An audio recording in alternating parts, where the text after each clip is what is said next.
Good evening and welcome to the Poulsbo City Council meeting of June 3rd, 2026. Poulsbo is committed to being a welcoming, diverse, and equitable community where all people can access tools and opportunities to improve their quality of life, allowing them to reach their full potential. During its meetings, the Poulsbo City Council will use this lens, in fact, to inclusively view its discussions and actions. And I'm going to call on Councilwoman Pam Crow to lead us in the land acknowledgement. Pam? Certainly, thank you. Poulsbo is located on the ancestral lands of the indigenous Suquamish people, for whom this place was known as Tuk Tuk Lats, or the land of the vine maples. And now a quote from Chief Seattle. "Every part of this soil is sacred in the estimation of my people. Every hillside, every valley, every plain and grove has been hollowed by some sad or happy event in days long vanished." And we raise our hands to the tribe and thank you for the reading, Councilwoman Crow. Those of who can now, please rise with me and join in the Pledge of Allegiance.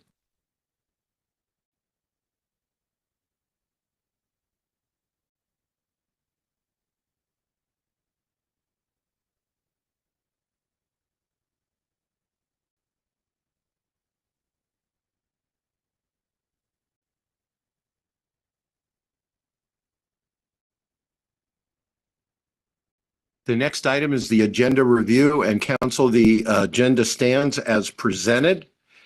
And I would entertain a motion and a second to accept that agenda. Mayor, move to approve the agenda as submitted. Second.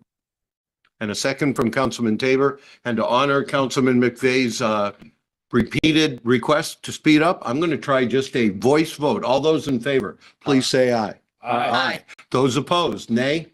Any abstentions? Motion passes. I think we saved up to 7 to 8 seconds, Councilman. It adds up. Thank you. So the next item on the agenda is public comment. And we will accept comment. You have 3 minutes. You'll come to the podium. Please state your name and place of residence, and the council's anxious to hear from you. So calling for public comment up at the podium.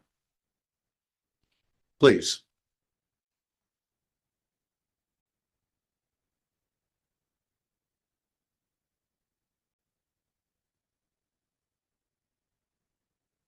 Well, good evening, Mayor, council members, staff. My name is Kenneth Thomas. I'm a resident in Poulsbo, but I also serve on the Parks Commission.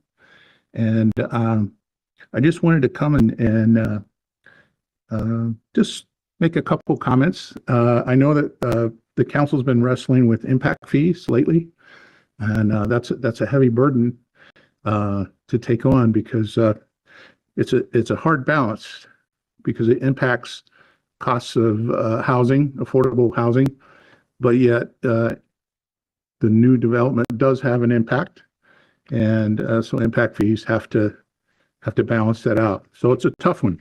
I just wanted to let you know that the Parks and Recreation Commission has also been wrestling with this. We don't take any action except providing a recommendation to the council. And just to let you know that we've been really for several meetings wrestling with this ourselves and trying to find a way that we can bring to the council and finance the impact of future development so that development pays for itself rather than being thrust upon longtime residents. And that's really all I wanted to say, was that we're with you. We're looking at a lot of the same things, and we're hoping that our recommendations that we're providing are timely and accurate and help because you're the ones, of course, who make the actual policy. And just want to let you know that we've been crunching the numbers. We've been comparing to other municipalities in the area, what their impact fees are, and so that the recommendations that are brought forward from the Parks and Recreation Commission are done in a very, very thoughtful and careful manner. So thank you for your time. Parks Commissioner Thomas, we appreciate that. I can attest, having attended the first of the park impact fee meetings. It went on for 2.5 hours. They've been meeting since, and we would be remiss not to also acknowledge Ken Thomas, longtime serving city councilman, and we appreciate you coming, Ken. Calling again for public comment. You'll have 3 minutes to address the council. Please come forward, state your name and place of residence, and we're glad to hear from you. All right. Good evening, City Council. My name is Jamie Clough, Government Affairs Director for the Kitsap Building Association. I'm not a resident of Poulsbo, but would love to be someday. On behalf of the Kitsap Building Association, I would like to thank the city staff, Parks Director, DCD, and the Parks Commission for all the work that they've done in addressing the needs of parks throughout Poulsbo. It's a tough job, and you got a lot of stuff to consider, so we really do appreciate the work that you've done. We recognize the challenge of the balancing the city's many needs, and we applaud the city's efforts to address the cost of housing and encourage the council to continue prioritizing housing affordability for current and future residents. Our mission is to support policies that promote housing affordability and expand housing opportunities for current and future residents. Unfortunately, impact fees, regardless of their purpose, increase the cost of housing. Those costs are ultimately passed on to home buyers and to renters. While a fee increase may appear modest when viewed in isolation, every additional cost matters in today's housing market. The proposed increase would add approximately $1,300 to the cost of an average new home in Poulsbo. And according to the National Association of Home Builders, for every $1,000 increase in the price of a home, approximately 2,200 Washington households are priced out and can no longer qualify for a mortgage for that home. At a time when affordability remains one of the biggest challenges facing our community, we should be cautious about adopting policies that further increase housing costs. While we appreciate the city's efforts to address some of our concerns and some of the concerns raised by the development community, we remain opposed to parking impact fees at this time. Our recommendation is that the city should complete its parks, recreation, and open space plan before establishing park impact fee increases. The proposed plan is intended to identify future parks needs, establish community priorities, and guide future investment. These findings should inform any decision regarding impact fee levels. For these reasons, we respectfully ask the council to defer any increase in park impact fees until the proposed plan has been completed and adopted, so that the city can complete the planning process before we determine how much future residents should be asked to pay. Thank you for your time and for your consideration. Thank you for the testimony. And again, calling for public comment. We're ready for you. Please come to the podium. You'll have 3 minutes and name and place of residence. Thank you for coming. So I was here before, and I spoke to you guys about the water and how they don't work very well with tenants, and they work better with the people who own the home. The issue is that they aren't willing to work out payment plans with renters. When you do that, that causes bills to get behind, then fees to be added. And then the bill becomes much more unmanageable. The last time I was here, my issue was not solved. And in fact, when I left, I gave an email and was told I would be talked to. I did get an email, though the person who gave me the email did not get my side. They called the water company and sided with the water company, said, a lot of stuff in the email, but they never asked me or talked to me about the issue. Where I could have raised the issue is that all these fees make getting the water shut off difficult and harder to turn on. And in fact, this time when it did get shut off, because I needed to pay 1 day later, which they wouldn't do, instead of just being $80 more expensive, there was a $100 fee that they couldn't tell me where it came from. So then it was actually $100 more. So just not an issue that was solved. And I know it's not an issue that just plagues me. I know that the other working middle, lower class people that rent homes are then the water gets shut off and it's not okay. And so I'm looking to change that and talk to somebody about that. So, thank you. The council listens. Thank you. And again, calling for public comment. And I'll add that we will have a second public comment period at the end of the meeting. That will be after the workshop agenda. So that's some hours from now, hopefully not too many. But again, at this point, calling for public comment. Thank you. Good afternoon, Mayor, council members, staff. I'm Francis Kane. My wife and I moved here in October, and I've got, I'm in the Navy, so it's been a great time being here. We really love being here. Since moving here, I've made friends with a lot of people who turn wrenches for a living, our barmen, other mechanics, general contractors, and other Navy guys like myself. And, we've got Washington State increasing taxes. Obviously, we've started bombing Iran, and that's run prices up on gas pretty high. Seems like there's a lot of other financial issues going around these days, and everybody can talk about it. So my question is, we've got paid parking coming on, and that money will hopefully go somewhere very helpful. But I just was wondering if anything is being done to make living in Poulsbo a little more affordable. And so at some point during the meeting, I would hope to learn about that and see if there's anything that, all these mechanics and contractors and normal citizens that I'm friends with, myself included, if there's anything that we can get involved in besides, coming to these meetings and learning more, just to make things a little more affordable. So thank you for your time. Appreciate your thoughtful remarks. And again, calling for public comment.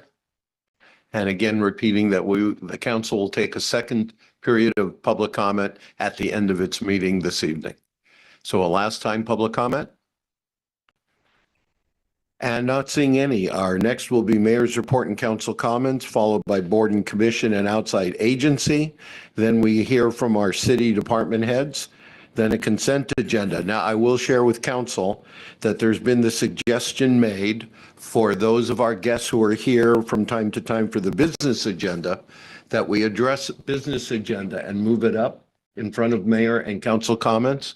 That would take a decision by the council, but it has been suggested, and I want to park that before you. If you'd give that some thought, if you have any feedback, the suggestion was if we can get to the business agenda sooner, we're able to satisfy our guests who might be here in relation to it, instead of the additional time it takes to work our way to the business agenda. Okay, on that note, we're going to start with council comments, and it'll be to my far left, Councilman Doug Tabor. Good evening, Doug. Thank you, Mr. Mayor.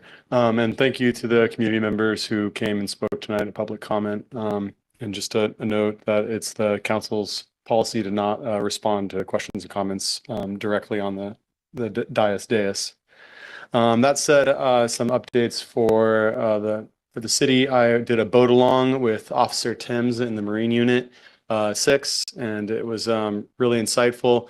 The main update there, I'd say, is that it was a great thing that we started the Marine Unit up when we did, because basically we froze the growth of derelict vessels. So it's about the same as where it was last spring when I did a boat along.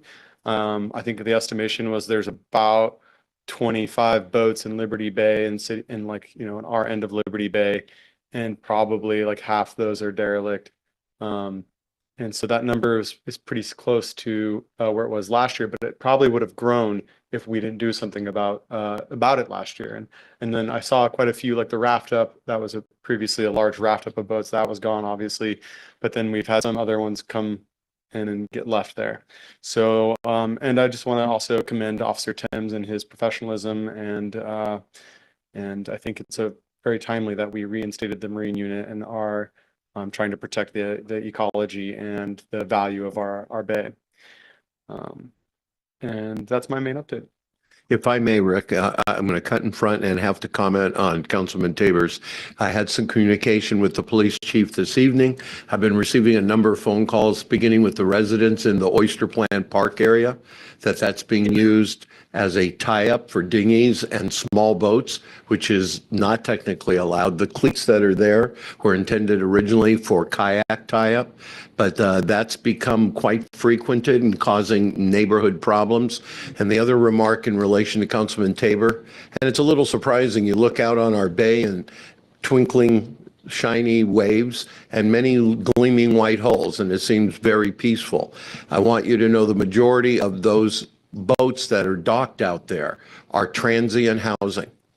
They're coming in from other bays, seeking refuse and creating refuge and potentially dirt on the water.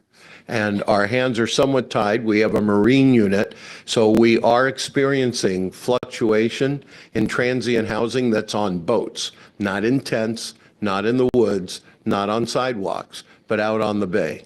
And we're trying to address that, and Councilman Tabor's remarks are most timely, and I appreciate it, Doug. Thank you. Thank you for letting me cut in, Rick. Councilman Rick Eckert. You're welcome, Mayor. So first, I just want to say, so we had our Memorial Day ceremony down at the waterfront, and also Tim supported that as well. So I just want to publicly say thank you for that from me and from the VFW Post. And there were more than him were there. There were several officers, but it's been a long day and I don't remember everybody's name. So also Tim and friends, thank you so much for your support. It always help, and it's great to be able to do that. We will always commemorate the event without the support of a boat, but it's much nicer when we have one. So it's always appreciated. And then, yes, it is our policy not to comment, but I'm going to follow the mayor's example and go ahead and do it anyway. Thank you for everyone that spoke. It's always appreciated when folks come to our meetings, but I'll just say when I came to Poulsbo, I came as a single income E6, bought a house that I couldn't afford to buy today. I get it. One of the things that we're not going to talk about tonight, but we have spent a lot of time talking about, that is a direct effort to make things a little bit affordable. A little bit. It's not huge, but it's a little bit. Is we are transitioning away from the city being the provider of solid waste. That was something that we had a discussion, and our staff did an amazing job of research and looking at it, where we're already probably the most expensive around, and we were going to get more expensive in order to support it. And now we're looking at transitioning away to where a private provider will be able to provide the same level of service at a reduced rate. We keep it in mind. We do what we can. Tonight, the conversation is going to be about a different aspect of that, of affordability. But when we can chip away, we do our best. Parking, that's a whole other issue. But in the end, it's been brought up by colleagues on both sides here that, by having paid parking, and it's being paid for by a lot of folks who don't live here, visitors, what we're doing is we're taking the burden off those that do. Because right now, those that live here are paying for parking. You're just paying for it a different way, not per use. So we're trying. It's not easy. If it was easy, we'd have fixed it already. So we hear you. And we'll get into those other issues in an hour or so. Good evening, Councilman Britt Livedall. Hi. Yeah, I concur with my colleagues. Thanks to everyone who shows up to these meetings and then is able to get up to the podium. It's much appreciated. We don't like talking to an empty room. That's awkward. So thank you. I don't have much to report on other than to say it is officially June. We read our proclamation of Pride Month at the end of May, but I'm just going to say officially, now that it's June, happy Pride. Thank you. Pam, thank you for reading the land acknowledgement. Councilman Pam Crow. No comment. Councilman Gary McVeigh to my right. Thank you, Mayor. Thanks to everybody who came down tonight. I do have one clarifying question. I don't know, Mayor, if you can help me with this. Mr. Thomas, the chair of the Parks Commission, indicated that the commission has been working hard on providing a recommendation to council on the park impact fees issue. I do not recall seeing any sort of recommendation in our packet for this week. Have I missed something, or is the timing off on that? Or because I believe our staff would like us to make a decision on that tonight. Jeff, do you want to clarify what's been I can. provided? Thank you, Mayor. Thank you, Councilmember McVeigh. So the Park and Rec Commission has been meeting. I think that they discussed this 3-4 different sessions. And there was a recommendation when this was first brought up with that long session. That was, I believe that was part of the packet that Nicole also provided. But we provided, the commission did vote and make a recommendation to our planning manager. And then 2 meetings ago, and then the most recent one meeting in May, after feedback from Kitsap Builders Association, also had a deeper discussion, a dive, and made a revised recommendation to City Council. And that I don't believe is on a slide, but staff will be discussing it tonight. But it is in place for Council's consideration. So you know that your advisory commission has done diligence on this, listened to the feedback, listen to what staff have provided with information, and have updated a recommendation for council's consideration. Okay, so the Park and Rec Commission advised recommendation was incorporated into the staff recommendation that we're talking about tonight. Correct. Is that Yep. right? And that was reviewed, yes. Okay, all right. Thank you for the clarification. Just wanted to make sure of that. Like Mr. Eckert, I did make it down to the Memorial Day service at Waterfront Park. Mayor Stern gave a very nice welcome and remarks, and I thought the speaker was quite good. We got awfully wet standing there in the rain, but it was good to see Mr. Eckert in his uniform, and it was a good crowd. And so thank you to everybody who helped us honor those who have served who are no longer with us. I also want to commend and congratulate the organizers of last weekend's Liberty Bay Festival. It was, I thought, a very nice event. It was well planned. It was, the weather did not cooperate, particularly on Friday and Saturday, but I talked with the port manager this morning, and he said the Virginia 5, one of the historic boats that was in town, they actually did a hand count of people who came on board, and he said they averaged about 600 people a day coming on board, so that was good to hear. And I thought it was, seeing all the historic boats on the bay kind of in one place, I thought was pretty cool. And I'm told that they're going to continue working on that and offer it again next year, and I'll look forward to hearing more about that. But thanks to everybody. The port, the Poulsbo Historical Society were the main organizers, but they had a lot of partners too. And so thank you for what you provided to our community last weekend. And then just briefly, just for the record, most of you know that I announced about 10 days ago that I will be stepping down from council after about 6.5 years of service. So between my time on council and time on the planning commission, I've been providing service to the city for about 10 years. And I am turning 70 next month. And my wife and I, there are things we still want to do, places we want to go, things we want to see. And we can still, we can still throw a backpack over our shoulder and go. We can't go quite as far as we used to. We can't go quite as fast as we used to, but we can still go. And I don't want to lose that window. So I've lost a couple of good friends the last year, and that has impacted this decision as well. So safe to say my mortality clock is ticking a little louder than usual. So, so I've offered my colleagues about a month to run the process to find my replacement. I'm aware of at least 3 or 4 individuals who are interested in applying to serve on council. So I think my colleagues will find a good pool is developing. And I will save my goodbyes till next week. Next Wednesday will be my last meeting. I'm told that we're going to have a little cake and perhaps a little celebration, but I will save my goodbyes and comments in more detail until next week. So thank you very much. Thank you, Gary, and your service is deeply appreciated, and we will sufficiently roast you next week. No point in rushing that. Councilman Doug Newell. Doug. No comment. Councilman Michael Fitzpatrick, please share with us, Michael. I also want to say thanks to everyone who is here and who came to the podium and spoke.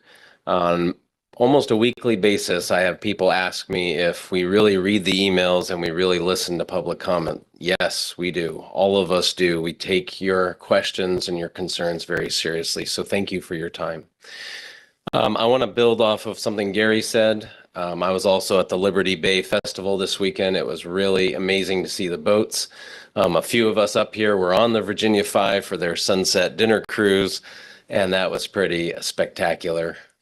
So a big shout out to the Poulsbo Historical Society and the Port of Poulsbo and all the work that they did to make that happen. Like Doug, I also had a ride-along this past week, actually yesterday. It was my first one with Officer Black, and it was fantastic. It was really insightful, extremely informative, educational. And I just want to say thanks to our police officers for your transparency, your openness, and your willingness to teach the rest of us what you do. And lastly, I want to mention, since Gary will be gone by the next time that we're all sitting up here, that over the past few months, Gary has been kind of official, unofficial mentor for me, just kind of helping me get a sense of how to do this role well. I thought we'd have a few more months and years together to do that, but I really have appreciated everything that you've taught me up to this point, and you will be missed at the dais. Well said, Michael. Thank you. I'll keep my remarks unusually brief. Please record that, note it. Like to see it in the minutes? No? No? All right. Yeah, I have to echo, first of all, Memorial Day, we had stiff fair winds and following seas in our face. And I think what all it served to do was to obscure the tears of those we were trying to remember who have died in service to this country on foreign fields and faraway seas that have delivered us this day our fragile republic that now sits with us. And that is what the honor is all about. I'll just pause on that note. I'd like to echo again the Poulsbo Historical Society and the Port of Poulsbo on the Liberty Bay Festival. Enough words have been spoken, but I can tell you it is not easy starting a festival, which segues me to the July 4th, which is something we have pulled a rabbit out of a hat since February. There were no plans. There has not been a July 3rd or 4th celebration in the community for 7 years. And trying to resurrect it, organize it, and keep community groups involved. No one person just running down the field. So I know what's involved, and any number of us do up here to the Liberty Bay Festival. It's a lot of work. I sent out a memo to council last night so there'd be no surprises. There's been quite a bit of coverage on standing up to July 4th, and in conjunction with a drone show demonstration, in part as an alternative to personal use fireworks, or even community fireworks.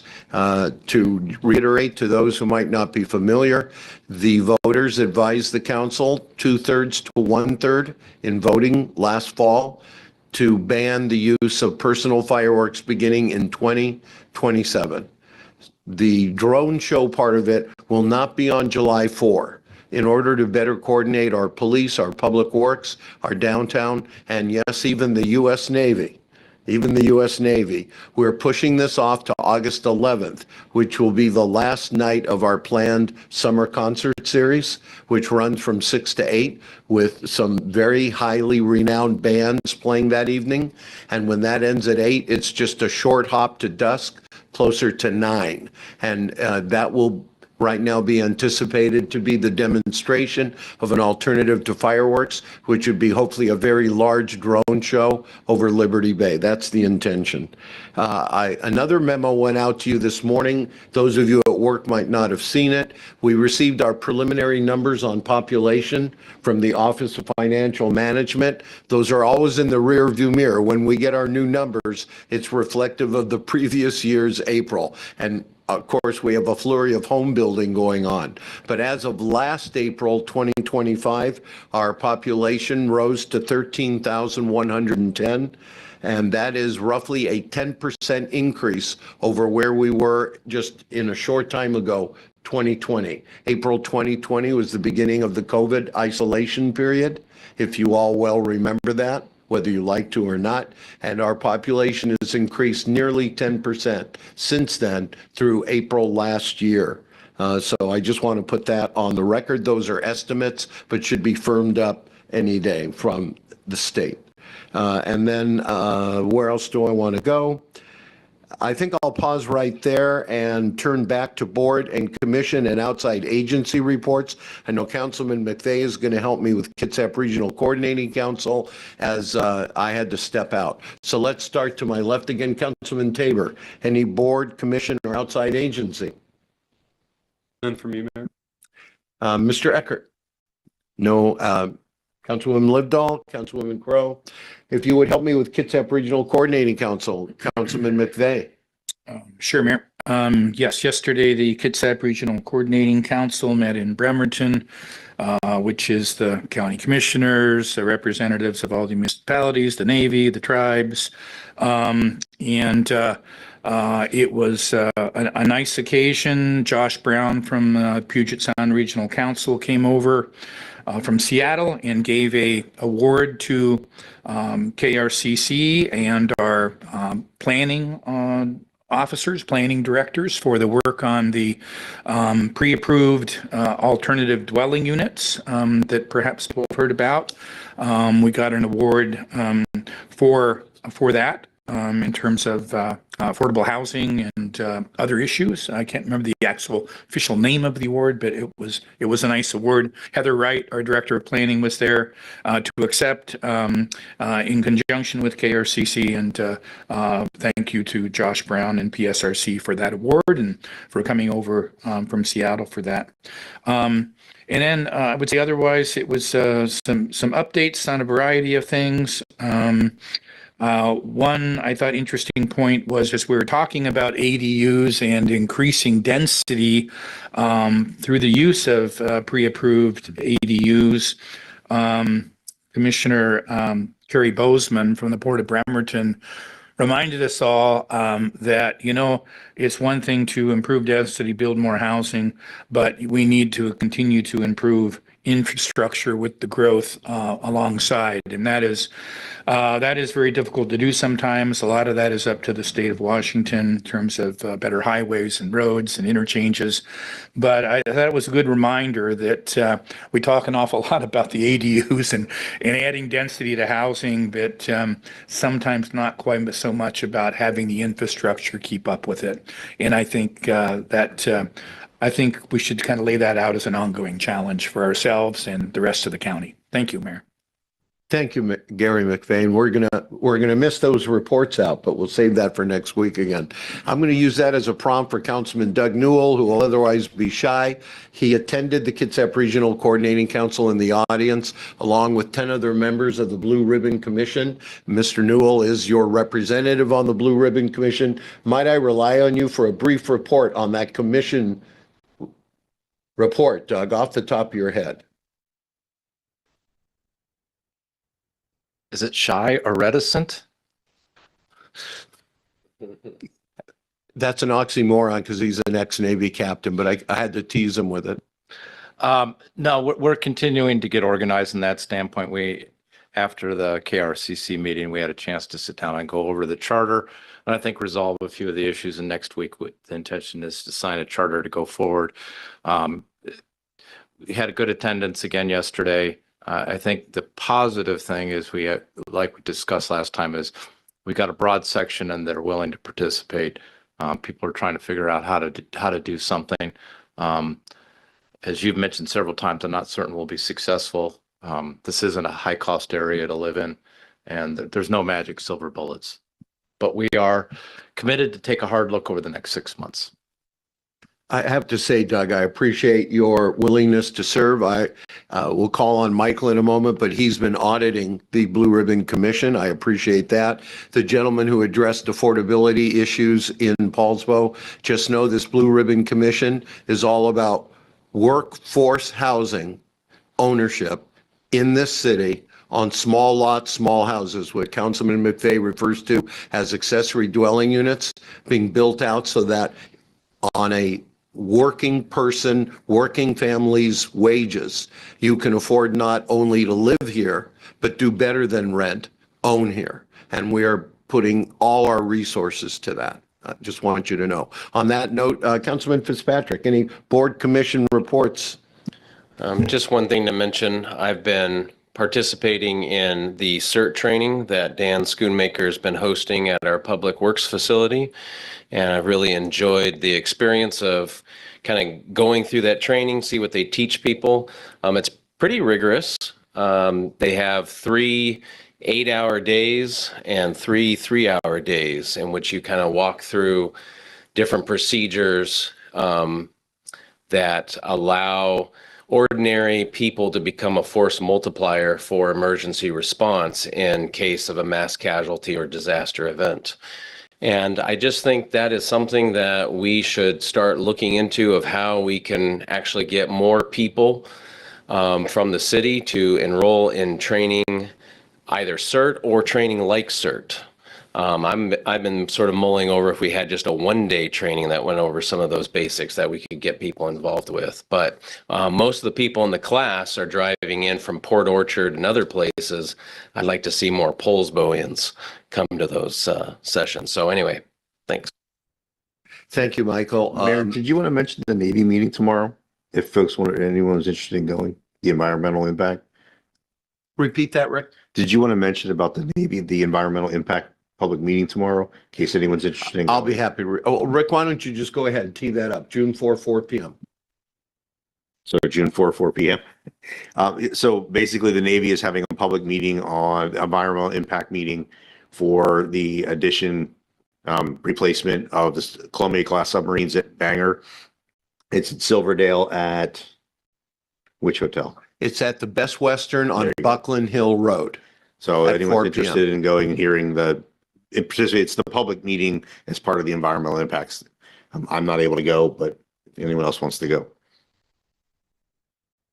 Anyone from council is welcome to attend. We've been trying to perceive that there might be an impact to Poulsbo. We've been going through the documents. Rick refers to the Ohio class submarines, which have been here from near the beginning of the Trident submarine base, not Bremerton, but right over the ridge where the Delta Pier is, being replaced by Columbia class. That'll be gradual over the next 5 to 10 years, but they're doing a lot of building on base to support that. That's what he's referring to. I'm going to turn now to Rhiannon and just expand briefly on what Councilman McVeigh shared at the Kitsap Regional Coordinating Council. If we could start with that one photo of Josh Brown, perhaps, Rhiannon.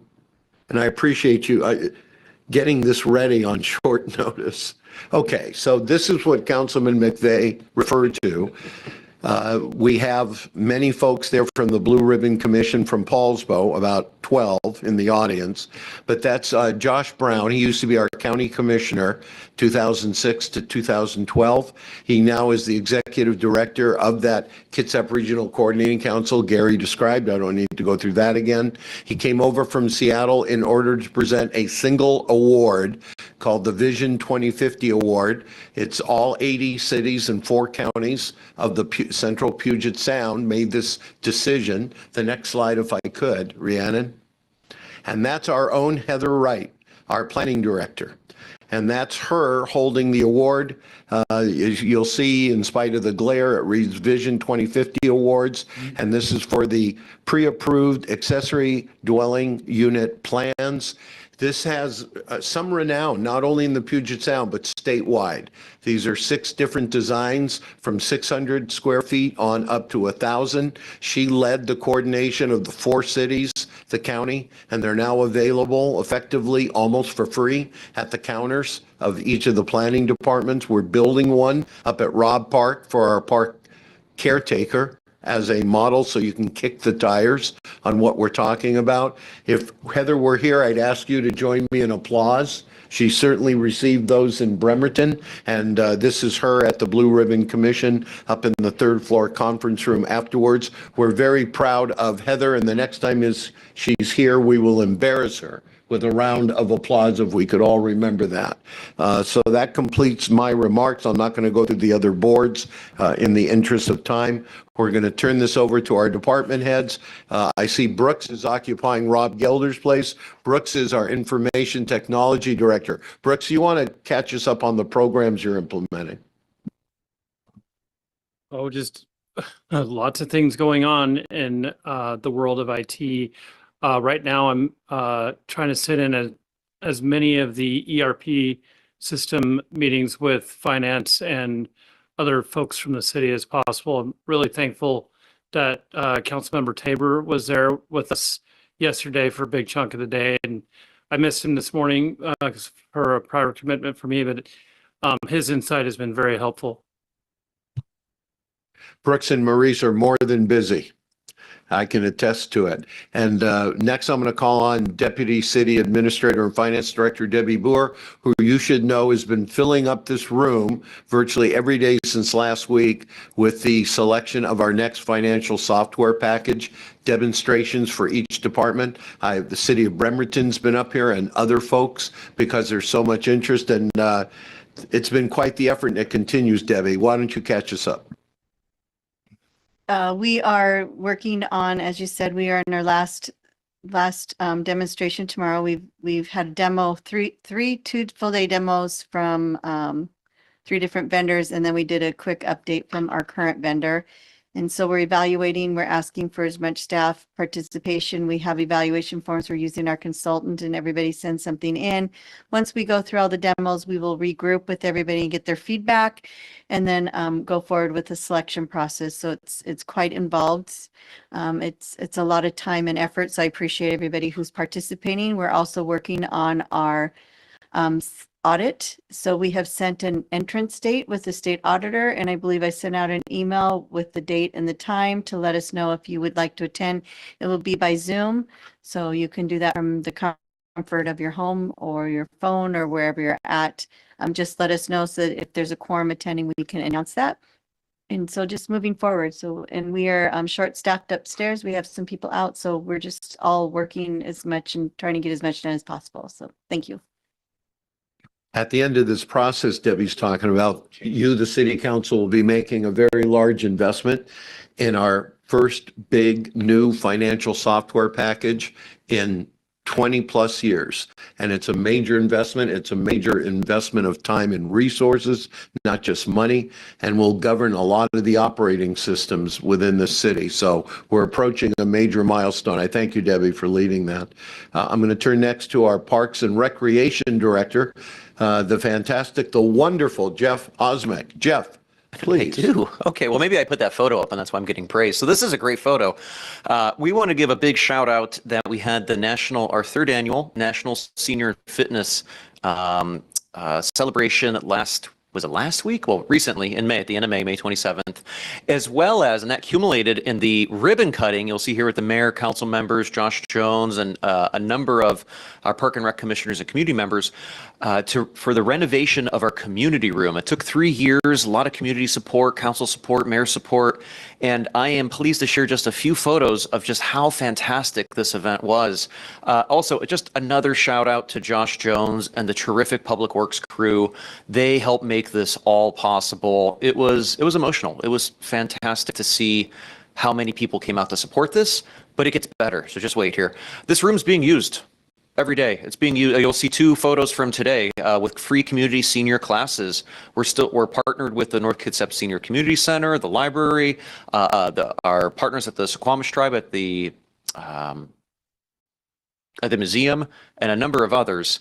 And you can just see how happy folks are to finally see this room in place. This is from this morning. This is the Tolman Law Group that came in to a completely packed house. Packed house means all those tables are filled, so we don't crowd them in too much. And we had over a dozen folks attend, and we had 3 folks from Tolman Law Group, and just a few quotes from our seniors that I think it's helpful for our community and council to know about these free programs and the services that the city provides to our community. It's always a great experience, and I appreciate staying updated on trusts and wills. I had a question for a long time, and I finally got an answer. We've been to other legal Q&As, but we prefer this one because we received much more information. And we really liked the way everything was explained. And I'm usually overwhelmed by legal information, but Tolman Law Group broke it down clearly, comprehensively, and was much easier to explain. In addition to that, a photo I wasn't able to get in here was later this afternoon, we had Kids Up Tech Support go over IT for seniors. Not as many people, but it's still great to see this amenity in this room utilized. And I just want to say thank you, Council. Thank you, Mayor. Thank you also to those who attended, Councilmember Livedall, Councilmember McVeigh, and Councilmember Fitzpatrick for attending. And Rick, were you also there? Okay. Just want to make sure. But I know you were there in spirit, so thank you. So it was a great session. I wish I had been there. It was more fun than what I was doing. Another update, and this is for council because you're going to see this on the consent agenda for June 17th. Our needs for a city arborist have increased between all the departments in engineering, public works, planning, and we have one arborist that we put onto contract. They're doing a good job, but we have needs where they may not be responsive as much. And so we interviewed 2 arborists back at the end of last year. And because of the increased needs for responsiveness, because an arborist could be on vacation or out of town, and that can stop projects from moving forward, or hazard trees that really need assessed quickly. What we're going to be doing is we're going to be going back to that other bid. It was very, very close, and expanding our on-call roster. So we have 2 arborists. That way, if one's not available, we have a second one to make sure that we're responsive. So you're going to see that on the June 17th consent agenda.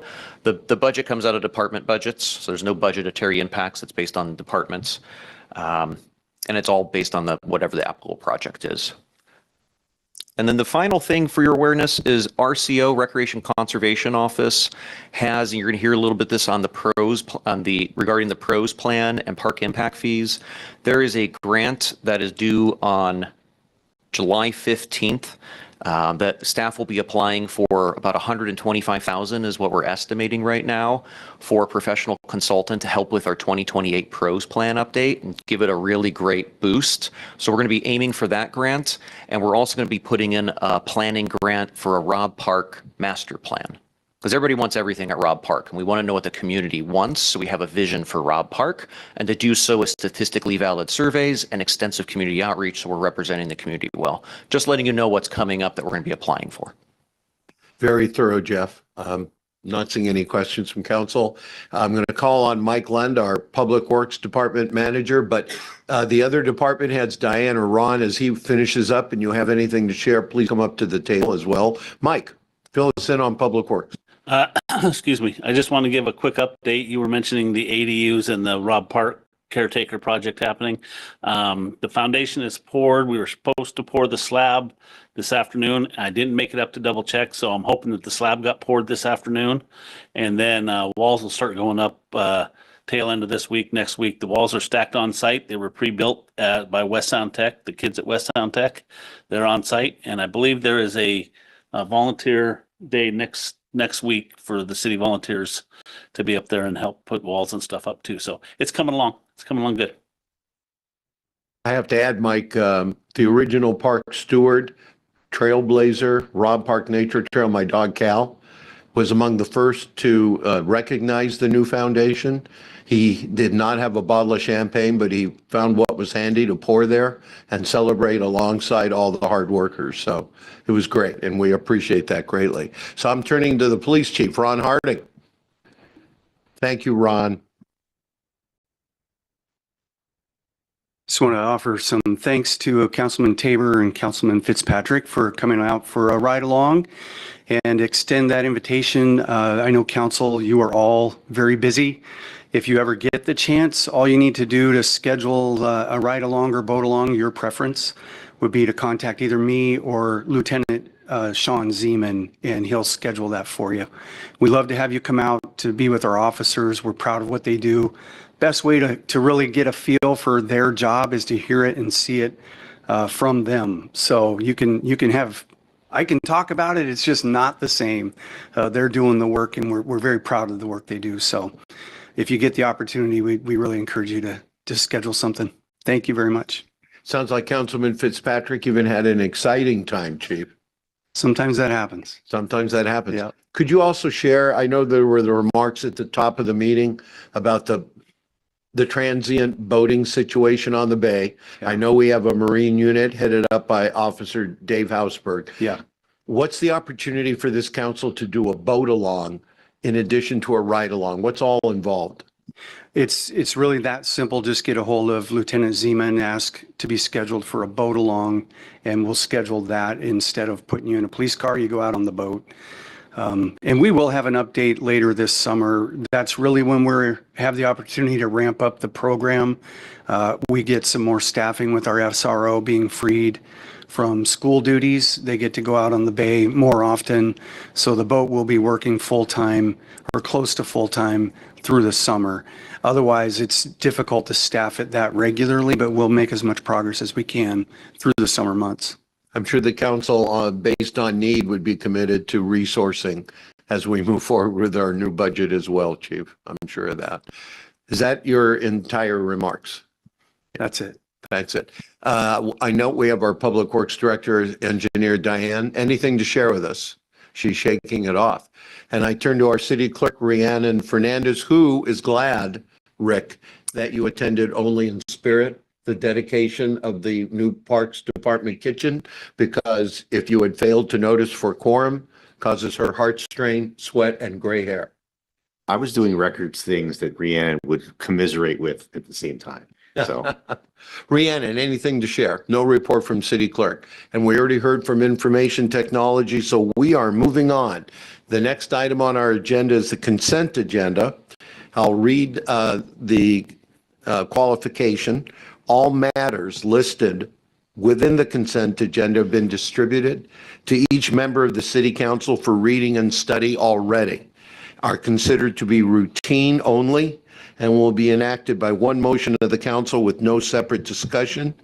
If separate discussion is desired now, that item might be removed from the consent agenda and placed on the regular agenda by a council member or in fact a citizen request. And tonight we only have one item on that consent agenda, the 2026 beginning balance budget amendment. And that is staffed by Debbie Boer if there are any questions. So at this point, council, I have the consent agenda before you. I move to approve consent agenda item A. Second. We have a motion and a second. The consent agenda item is on the table. Is there any discussion? Not seeing any. We'll do a roll call vote, starting with Councilman Tabor. Tabor, aye.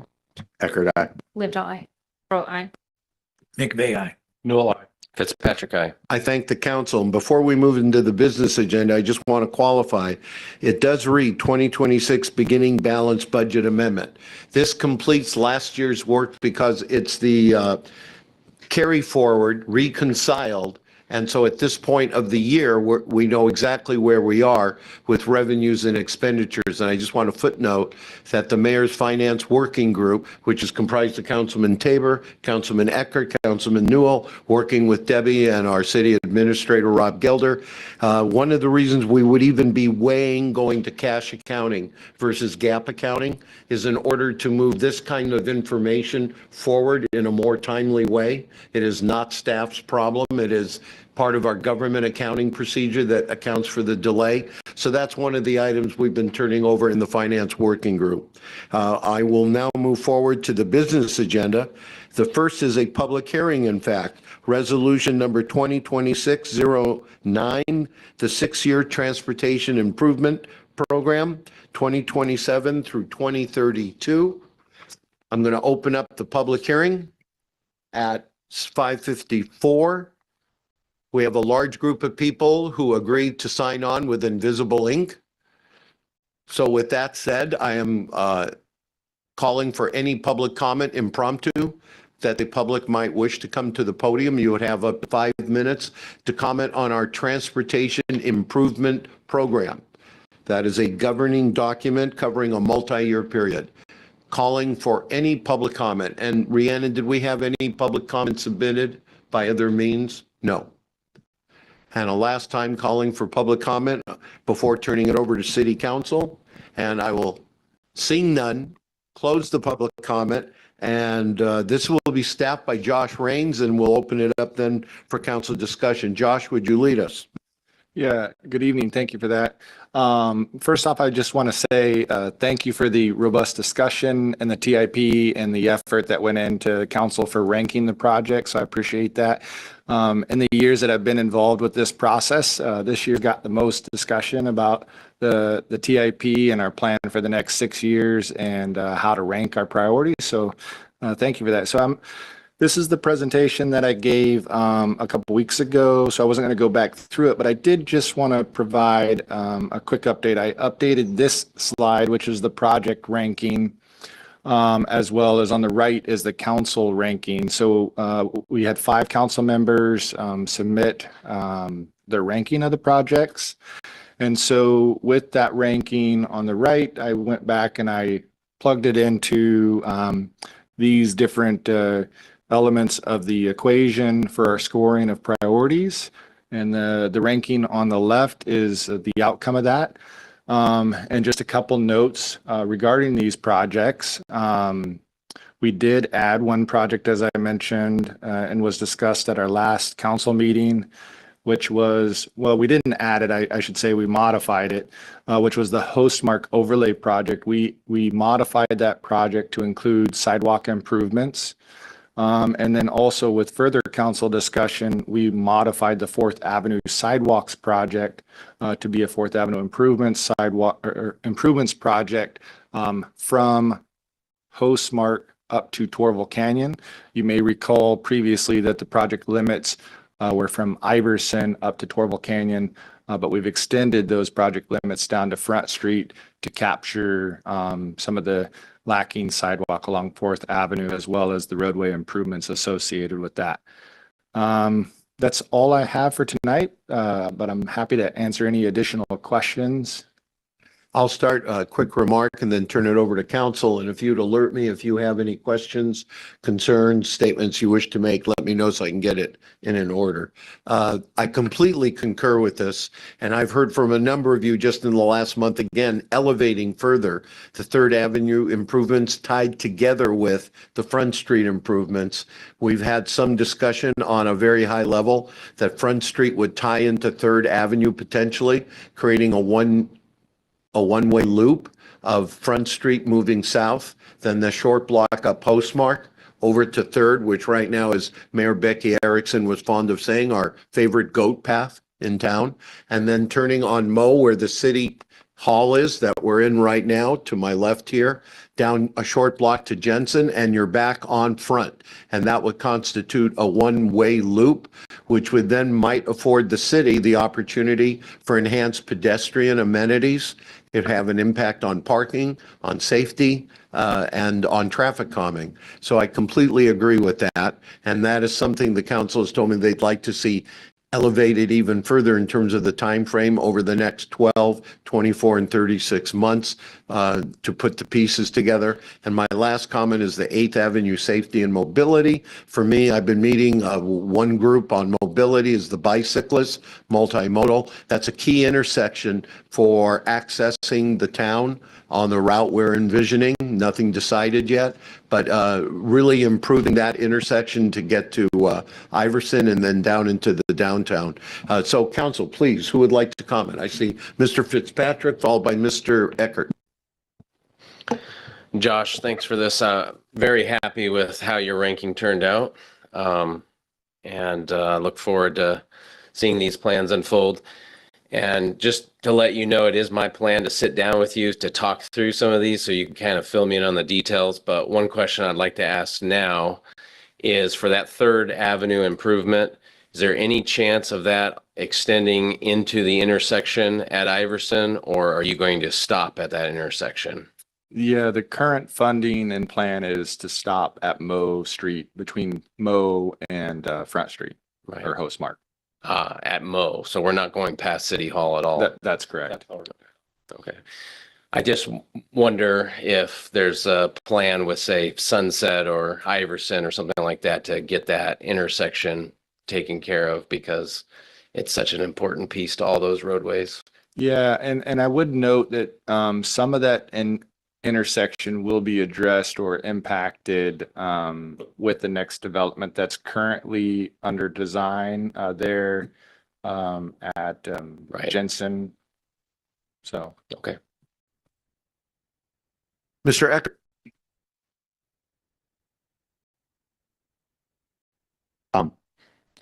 Yeah, thank you for giving us the opportunity to kind of rank. I understanding that, these things obviously they happen as they're funded, not necessarily as we would like them to be, but I appreciated that Viking rose up to the top. Thank you, colleagues, because that's something I personally have been wanting to see us devote more effort to Viking. I know we spent a lot of time in the Complete Streets Committee talking about Viking, and I would love to give that side of town the attention and love it deserves, like we do other parts of town. And so I think it's really good to represent this and just nothing else to show the business owners over there that we're serious about doing things outside of the downtown core, helping Viking, because I see Viking as having so much potential.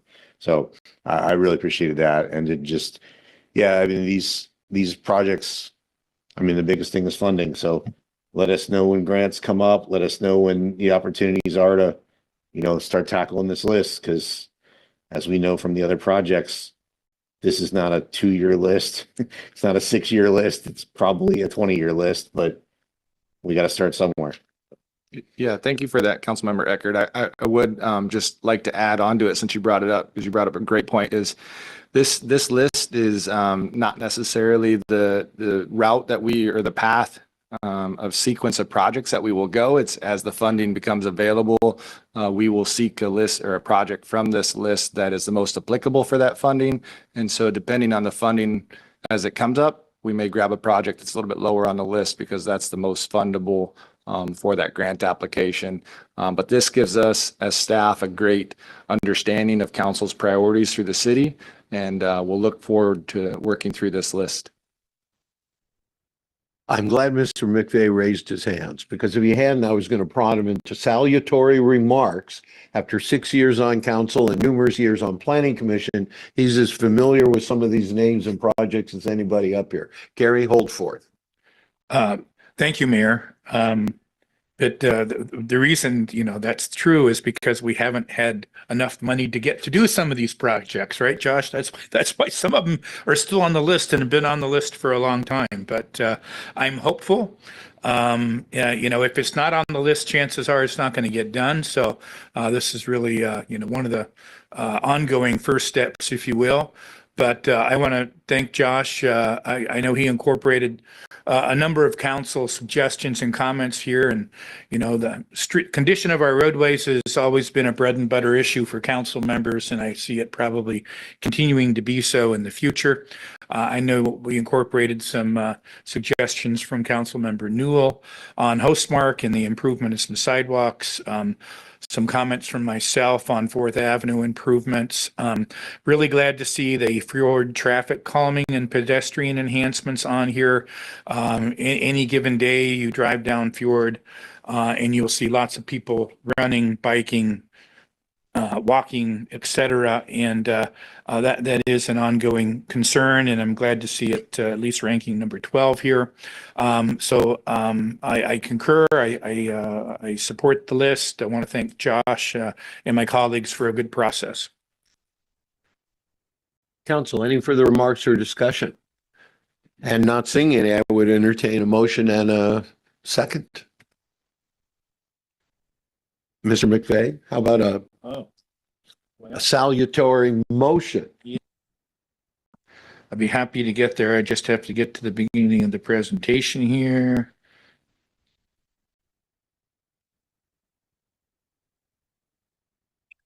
All right, move to adopt resolution number 2026-09, resolution of the City Council of the City of Poulsbo, Washington, adopting a 6-year transportation improvement program for the years 2027-2032 and directing the same to be filed with the State Secretary of Transportation and the Transportation Improvement Board. Second.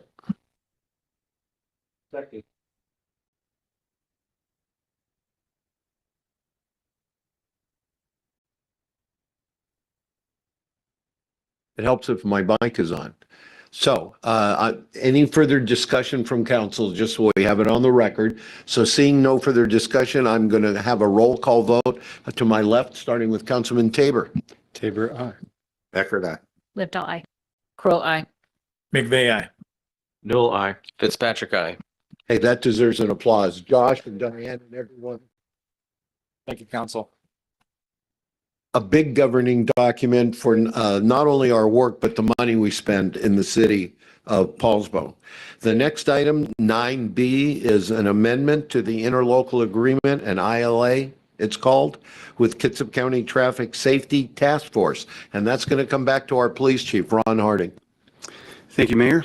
Council, this is just an agreement to continue with no substantive changes, the interlocal agreement we have with other Kitsap County agencies to be a participant in the Traffic Safety Task Force.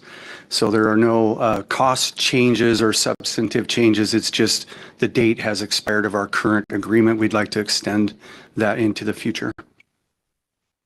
In the order of good housekeeping, any questions from council?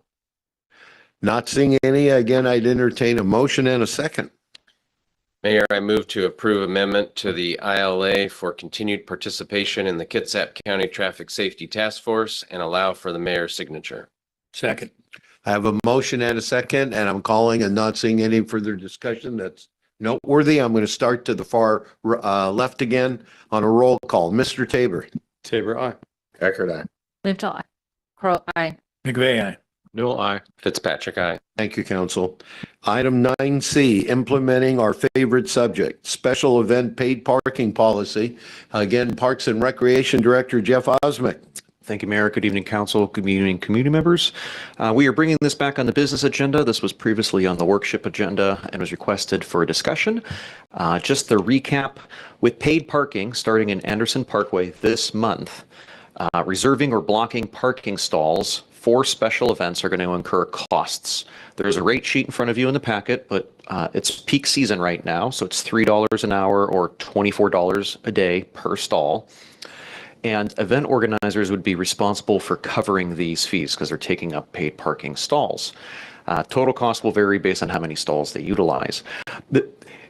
Before this was put forth, city staff reached out once council made a decision at the end of April, letting event organizers know this was coming. And since then, we've been receiving feedback from folks saying that this is very sudden for them. They've already built their event budgets, and it's a fiscal burden on such short notice.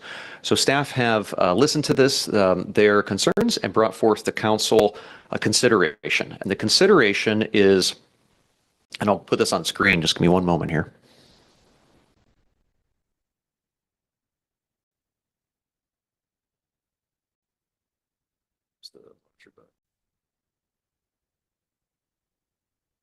Here we go. We have an updated motion just for consideration.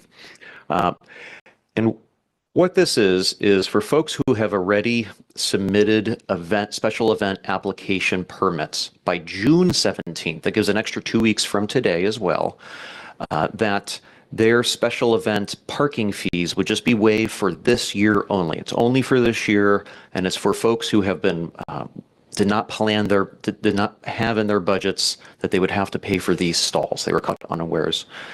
And to give a council just a little bit of an idea of what events are coming up, Liberty Bay Fest had 26 stalls. Pets Walk this weekend has 35. Viking Tour on the 13th has 50 stalls. Makers Fair, 5. Moving down, 2 stalls for the summer concerts, but that's on Tuesdays. 50 for National Night Out, also on Tuesdays. And the 5 for Poulsbo Art Festival. That's all we're aware of right now. So this is for council's consideration to just waive special event parking fees if applications are received by June 17th for this year. Council, I see Mr. Eckert, Mr. McVeigh, Mr. Fitzpatrick, and we'll go from there. Yeah, Jeff, are we only making the motion action tonight for the waiver, or do we need to approve the payment schedule and also the waiver of implement? So the motion for tonight is council already decided on, the $3 per hour during peak season or $1 an hour during off season. Okay, got it. That answers your question. Mr. McVeigh. Thank you, Mayor. I support this. Thank you, Jeff. It makes sense to me to give people a little bit more time to get their budgets in order. And I also support the charging of spaces for special event organizers. I think it will lead special event organizers to be a little bit more judicious in the number of spaces that they request.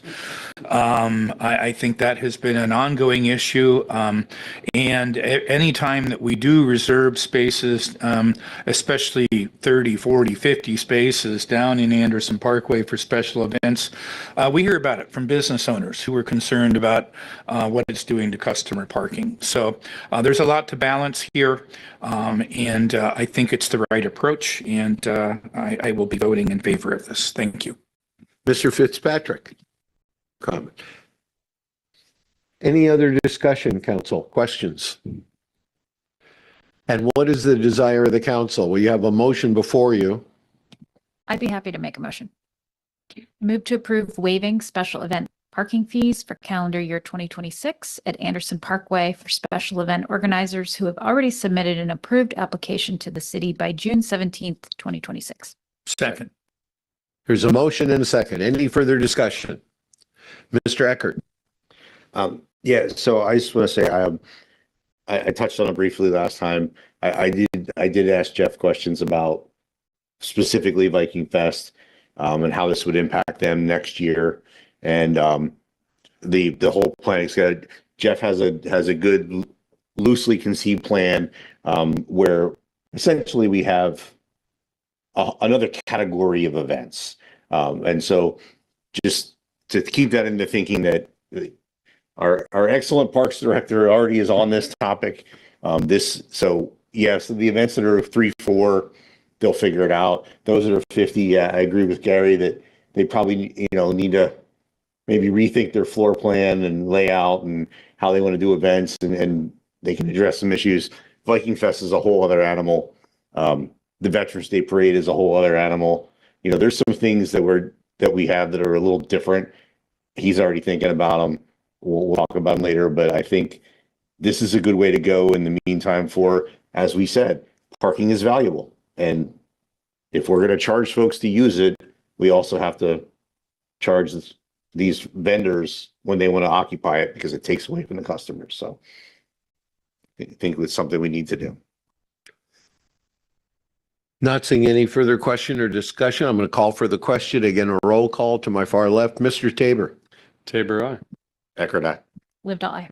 Pro I. McVeigh, aye. Newell, aye. Fitzpatrick, aye. Thank you, council. We got that done, Jeff. Thank you, council. We're going to move on to item 9D, downtown paid parking vendor contract and Park Mobile. And that'll be staffed by our police chief, Ron Harding. Ron? And council, I know that you only just recently received this contract, so I understand that you probably haven't had time to read through all of it. We received it today as well, finally reviewed and completed by our city attorney. Our recommendation is to move ahead with Park Mobile as our vendor.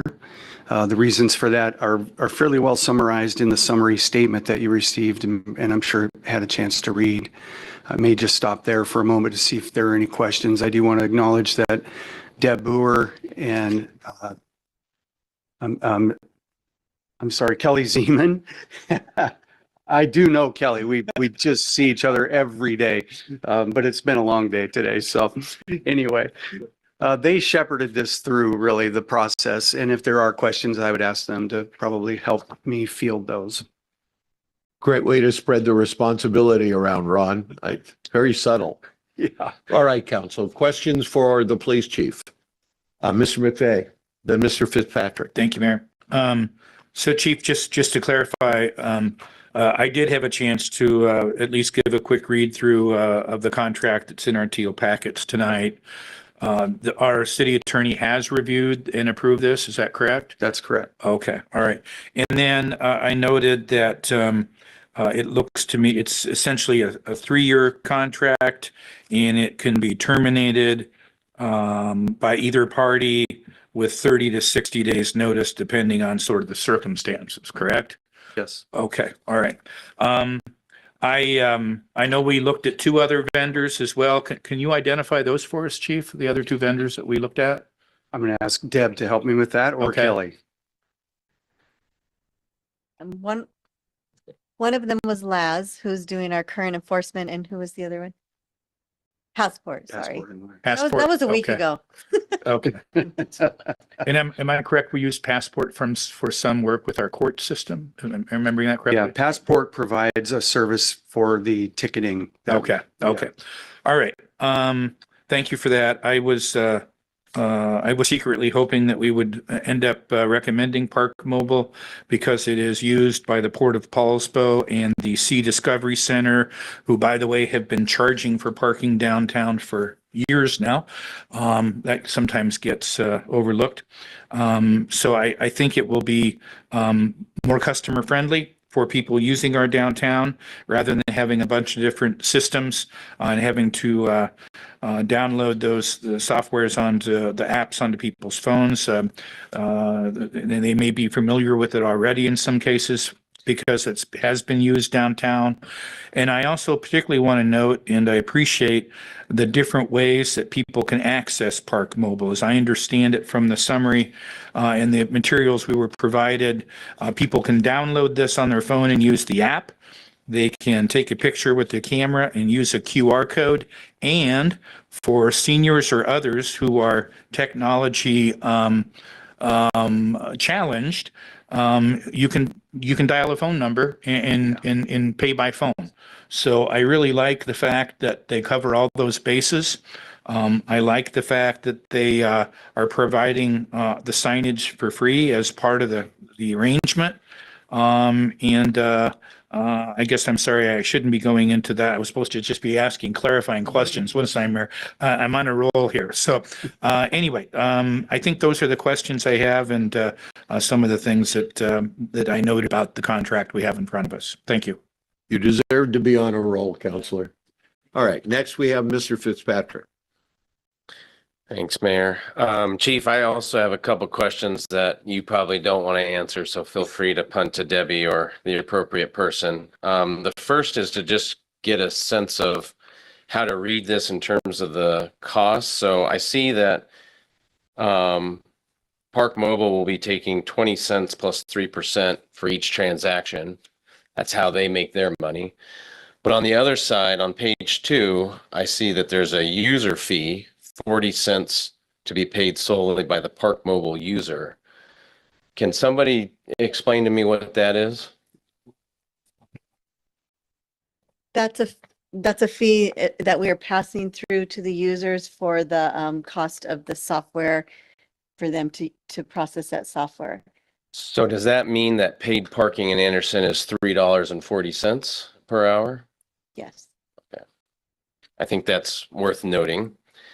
My second question is actually to build on something that Gary just said, which is that signage is free. As I read this, it says we will receive 1 free welcome kit, and after that, signage is not free. So I'd like to know what's in the welcome kit, and if somebody takes one of our signs and we need more signs, do we have to then purchase those? How does that work?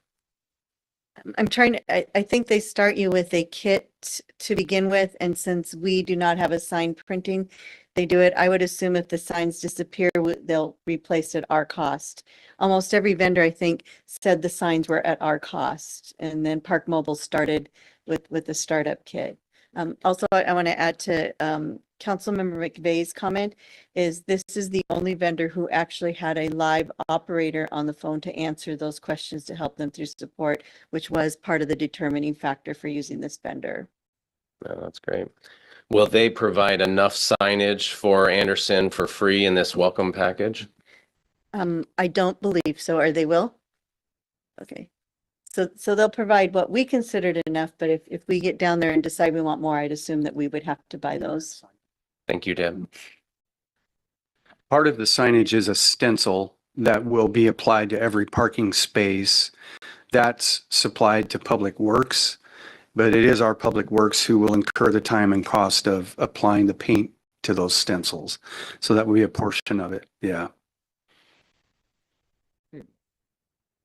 Mr. Eckert.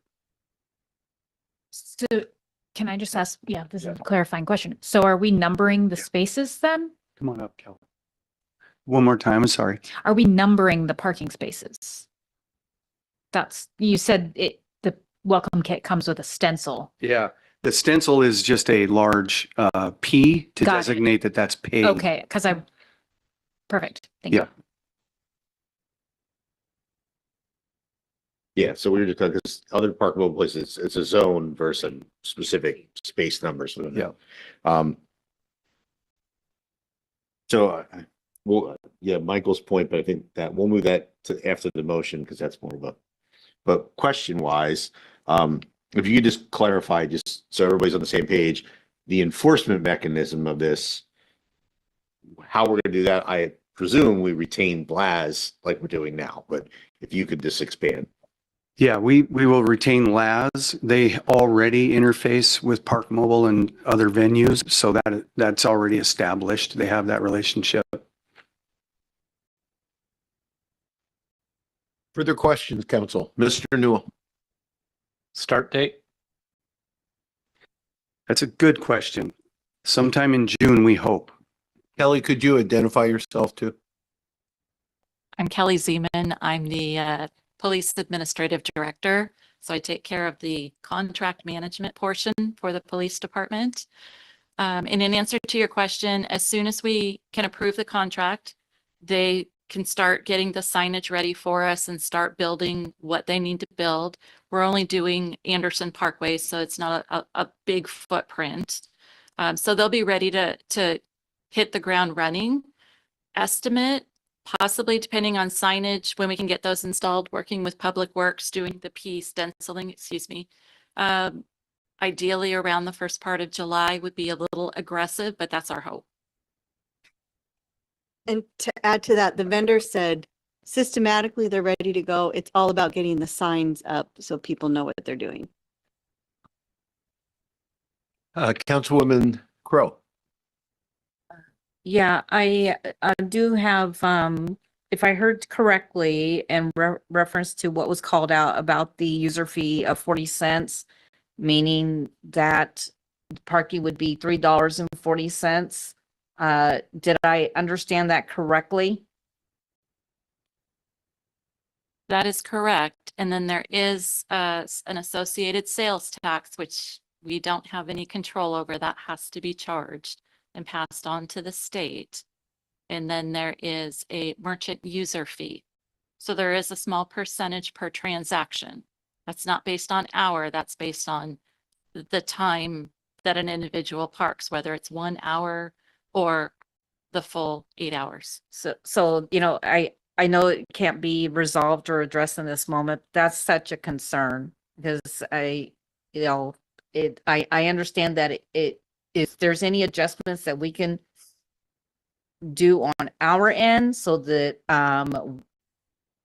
we adjust the cost of the parking, and I know that we've arrived and we've, done what was necessary, that basically we're not doing what we said we were going to do.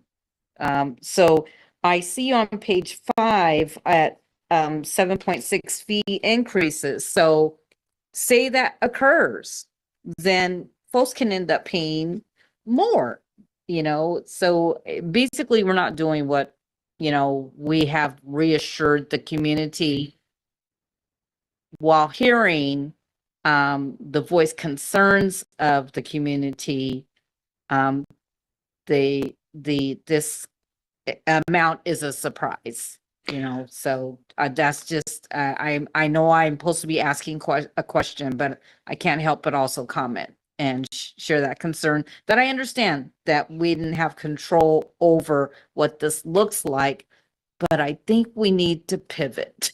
Now, I'm just gonna say it. I'm not saying I'm not saying not move forward with our plan, but maybe we need to look at the hourly cost again to absorb this 40 cents. Councilwoman Libdahl. I'm sorry. I would like to just briefly point out that we did add and amend to the contract through Emily, our attorney, that they will only increase the rate based on mutual agreement. So they cannot just unilaterally do that. They have to come to us and there has to be some discussion. So you mentioned that the 40 cents is a fee we decided to pass through. Can we decide not to pass it through? Because I'm just going to speak for myself here, but I think when we were given projections on revenue after operations and maintenance of paid parking, I think I would have assumed, and maybe this was inappropriate, that included the cost of the service. And so passing through additional charges on top of what we've told the public is our hourly was not part of my plan.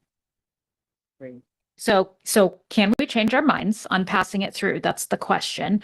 And can we change our minds now? Can we change our minds back later? How does that work? Debbie? The contract is not approved. It's not signed yet. So what council approves, we can push it back. The fee is the fee. So it's whether the city pays it or whether the customer pays it. Right. So if the council directs us to go back and change that, we can go back to the contractor. It may delay the process of getting started right away, but that's a negotiable time that somebody's going to pay the 40 cents. And it seems like almost everyone that they're using does pass on that fee, but we can definitely go back and have a conversation with them. Does that add a burden to finance to create that structure? I think we would have to talk to them because they might just either they bill us separately and we issue a claim or an invoice, or they deduct it from the revenue coming over to us.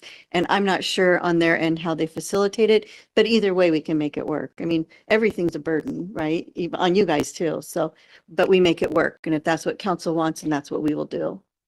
Councilman Eckert and then Councilman Tabor. Yeah, so just to clarify, so whether you pay for 1 hour or 8 hours, it's 40 cents. Okay. I'm with Britt. I assumed, because we had basically had a part of the discussion that was, we make this much, it costs us this much, this is our revenue, that any fee for running the program was coming out of profit, so to speak. So, and with, like Pam said, we told the public this is the rate we were going to look at. So as much as I don't want to delay, because we've kind of delayed a lot, I would rather get this right than do it fast. So I know I'm skipping over to the other part, but I was going to wait and make the motion and then say it. So I can do that if we want, but I would be in favor of the city paying the 40 cents.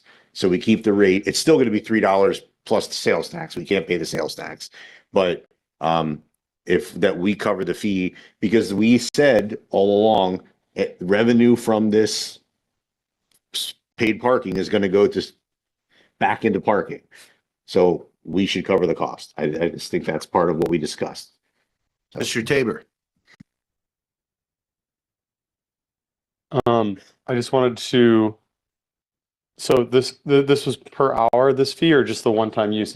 So just each time it was used. So if someone does that fee is only incurred on the first hour, and then after that it's not incurred by that same user, right? Correct. I was just wanted to ask that question because it makes a big difference. Like $3 is 14% markup, $1 in the low season's a 40% markup, but it's less if it's that one time spread out for however many hours. Thank you. Well, and can I add to clarify that this is the one vendor?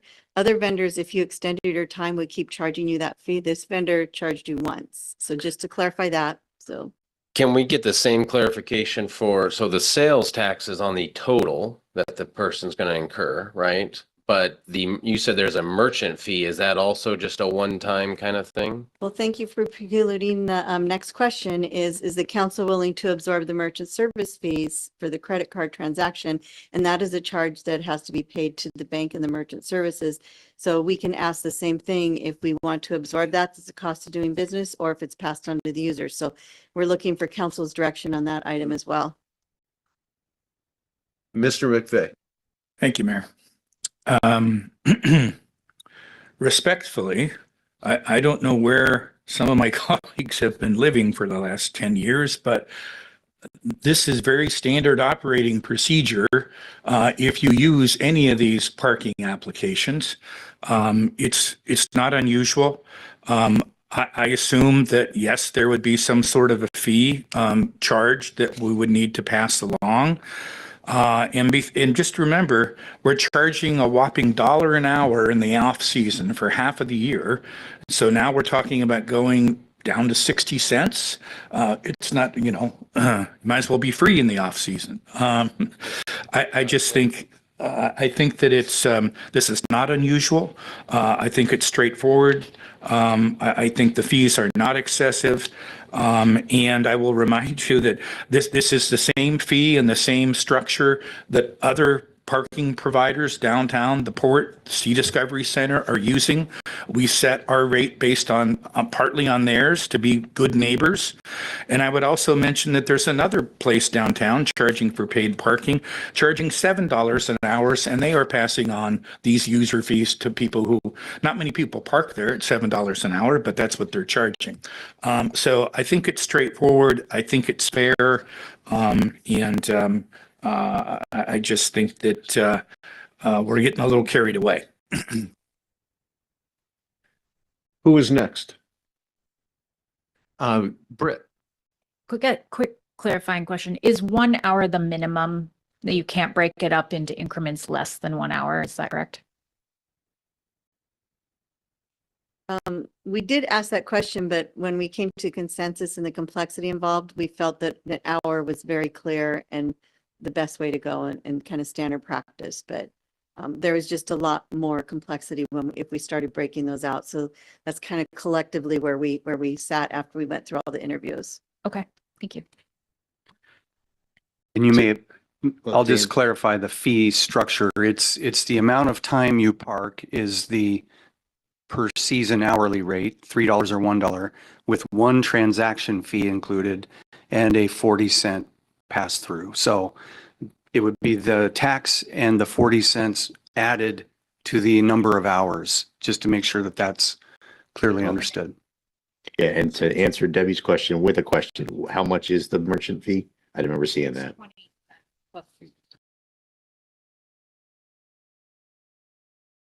To clarify, it's the 40 cents is only being charged on the first hour. It's not going, we're not charging $3.40 an hour on an ongoing basis. We're not charging $1.40 an hour on an ongoing basis. Okay.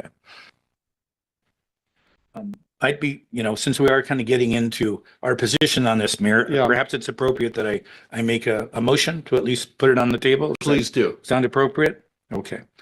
Move to approve contract with Park Mobile for paid parking services and authorize the mayor to sign the contract on behalf of the city. Second. I have a motion and a second. Further discussion among the council or questions for staff? You have the motion before you. Mr. Tabor. I just want to thank the staff for clarifying those, and I'm in support of the motion as is. Mr. Eckert. Yeah, so to clarify, the merchant fee, it says client, whereas the 40 cents says user. So I want to make sure we're clear. As it written right now, we're paying the 20 cents plus 3%, and the person who parks is paying the 40 cents. Am I reading that right? Because they're using different terms, so I want to make sure that I'm reading this right.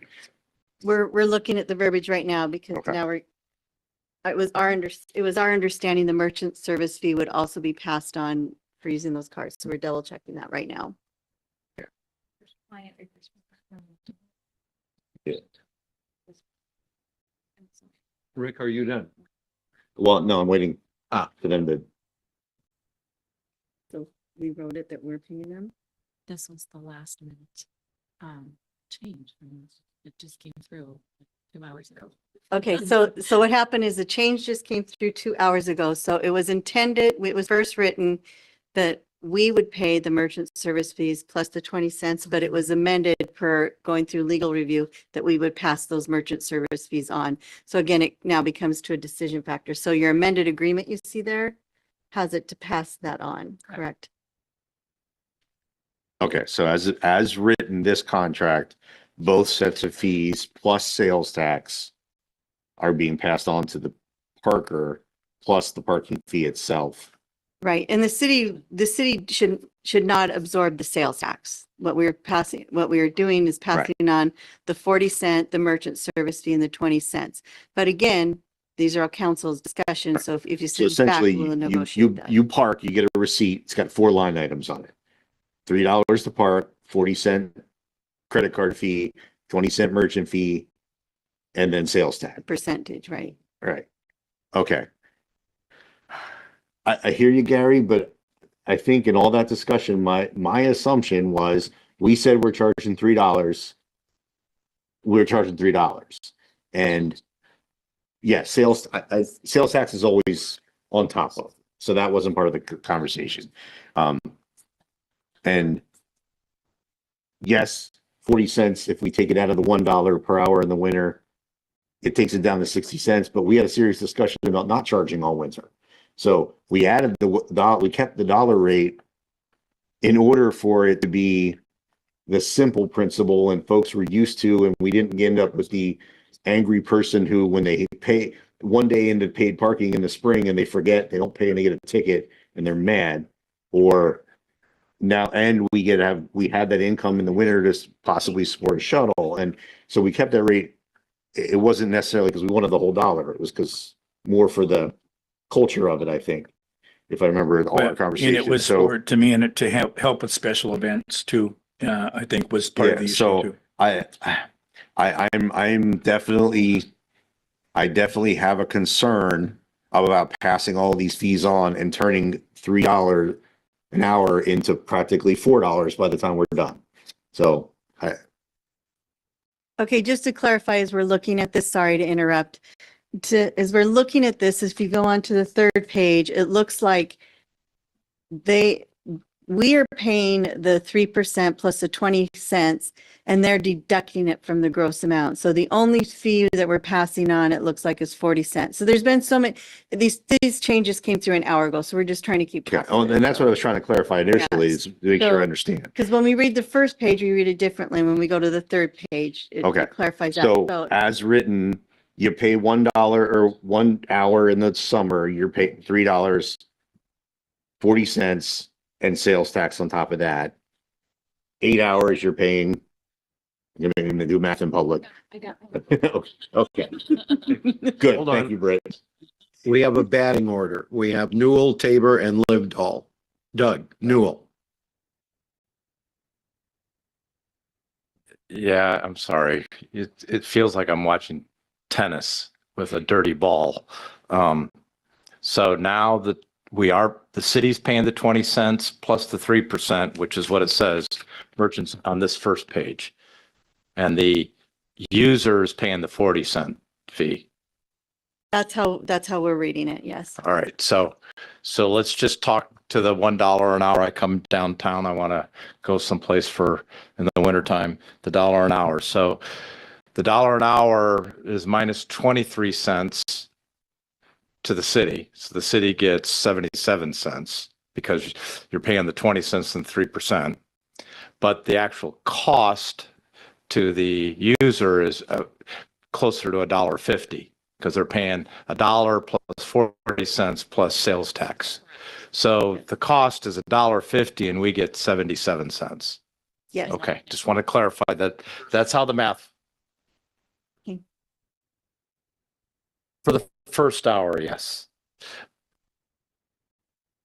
Mr. Tabor.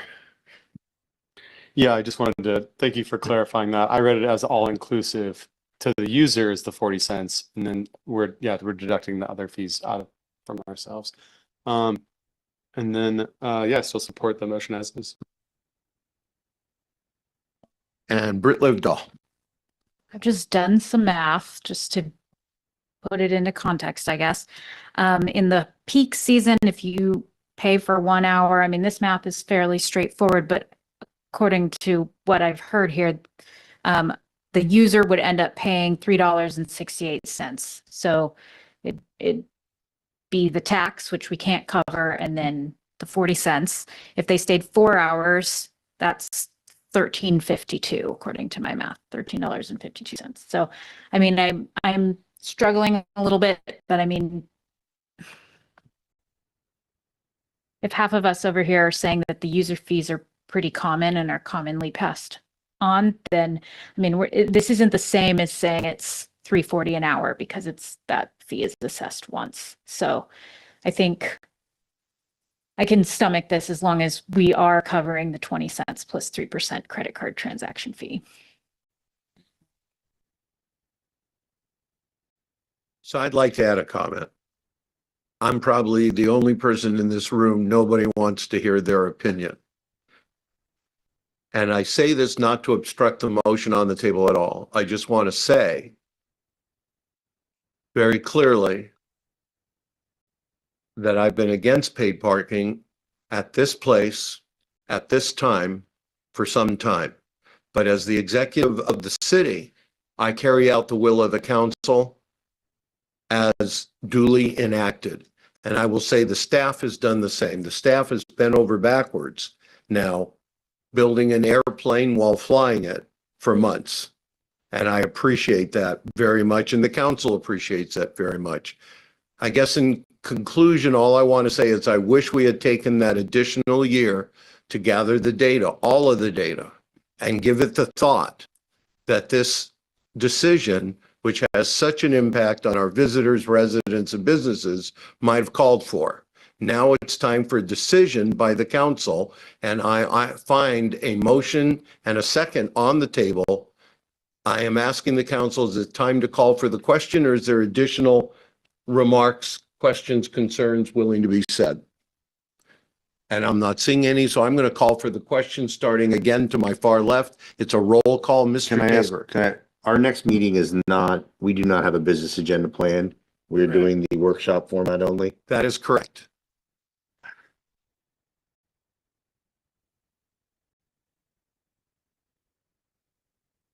I'm calling for the question. That means we're now ceasing discussion. The roll call will begin to my far left with Mr. Tabor. Thank you, Mayor. Tabor, aye.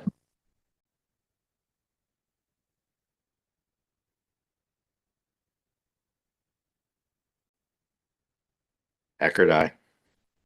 Livedall, aye. Crow, nay. McVeigh, aye. Newell, nay. Fitzpatrick, aye. And the ayes have it, and the motion is passed. That completes the business portion of our agenda. I'm assuming council would enjoy a break of 10 minutes. We're going to reconvene at 6:55 for our study session. We are in adjournment.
We're calling back into session the Poulsbo City Council meeting, June 3rd, 2026.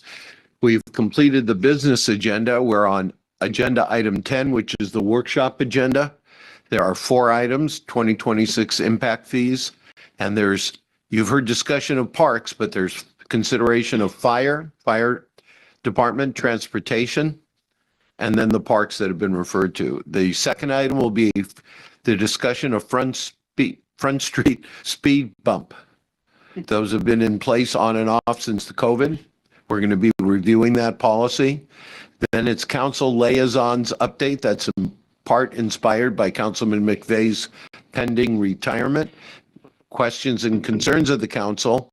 Then we'll have continued public comment, as I mentioned at the top of the meeting, final comments, and then adjournment. So council, we will begin with item 10A, 2026 impact fees, and that'll be led by Nicole. Nicole? I'm sorry, Mayor, before we get to Nicole, I'm just wondering, it seemed from our previous discussions on these matters that the proposals for the fire impact fees and the transportation impact fees were pretty straightforward. There seemed to be pretty common agreement on those going forward.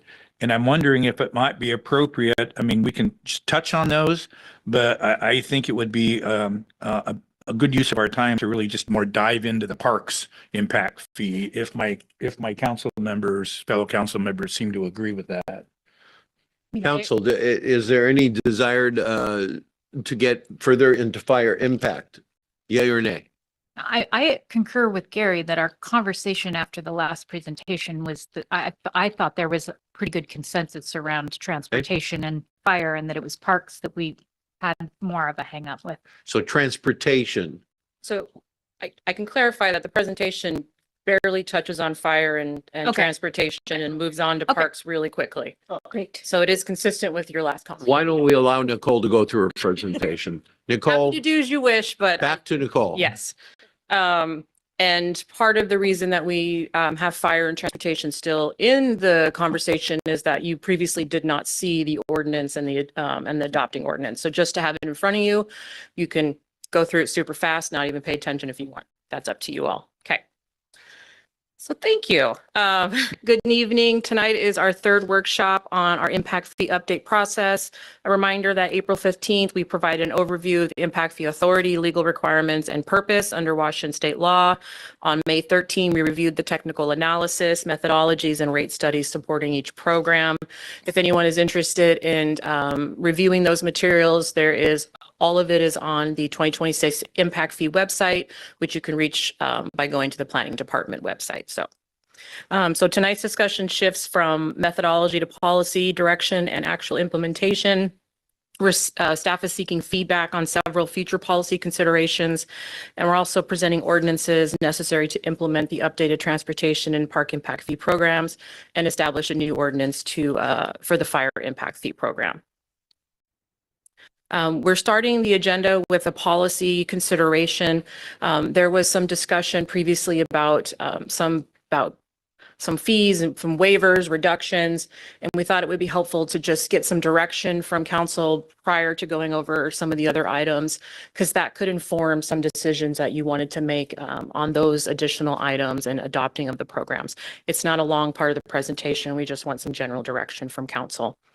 And then we'll talk about the chief will join me if needed to answer any questions about the fire impact fee, but it sounds like maybe he doesn't need to come up and answer questions. Same with transportation. And then Jeff will join me for the park impact fee discussion. A reminder of our process starting in April. We're hoping to have the adopting ordinances on the council agenda for June 17th, but that will be discussion as we move through them. And then future discussions regarding exemptions, reductions, or waivers to TBD. Part of the reason we also separated out that discussion is quite simply staff is at capacity right now, and that's a bigger process and bigger conversation with council. You guys are also at capacity with some really tough conversations. So we wanted to get some policy direction so that staff could take their time to look at them and bring them back to council. It would have been rushed. It would have been complicated. We just simply don't have the capacity right now to dive into some of those tough topics. But some direction would be helpful as we move along. A reminder of the requirements for adopting impact fee. Impact fees cannot simply be adopted because the city needs revenue. Washington law requires direct relationship between growth and the infrastructure needs. Each impact fee program must have an adopted level of service, an adopted list of capital projects necessary to maintain that level of service, and a rate study. And then the implementing code. So what you have in front of you is everything that's required to adopt these impact fee programs and update them. And then the outlier is because the Poulsbo Fire Department is a separate organization. As we move forward, before we can actually collect impact fees, we would need a interlocal agreement to determine how that's administered. So that would come later. So some policy discussions we wanted to get some feedback on. We had some really we had some broader policy considerations and discussions during the Housing Affordability Workshop series and previous impact fee discussions. It came up again when at our last workshop where we were discussing potentials for fee waivers for certain types of projects. And so we wanted to get a little bit of direction. If you had a chance to look at the questions ahead of time, great. If not, just some general feedback. No decisions have to be made tonight. We just want to get a sense of what council would like staff to bring back TBD in the future. So the current ordinance amendments focus on modernization of the impact fee program and consistency with state law. The following items would require separate policy discussion and future code amendments. This slide illustrates what is often the most important policy consideration when discussing impact fee reductions or exemptions. Impact fees exist because growth creates demand for infrastructure. New residents need parks, roads, and fire protection.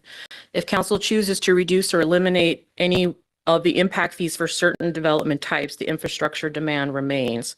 That means that the city must decide how to address the resulting funding gap. Generally, there are two approaches that cities look at. The first is identifying a replacement funding source, whether that be through the general fund.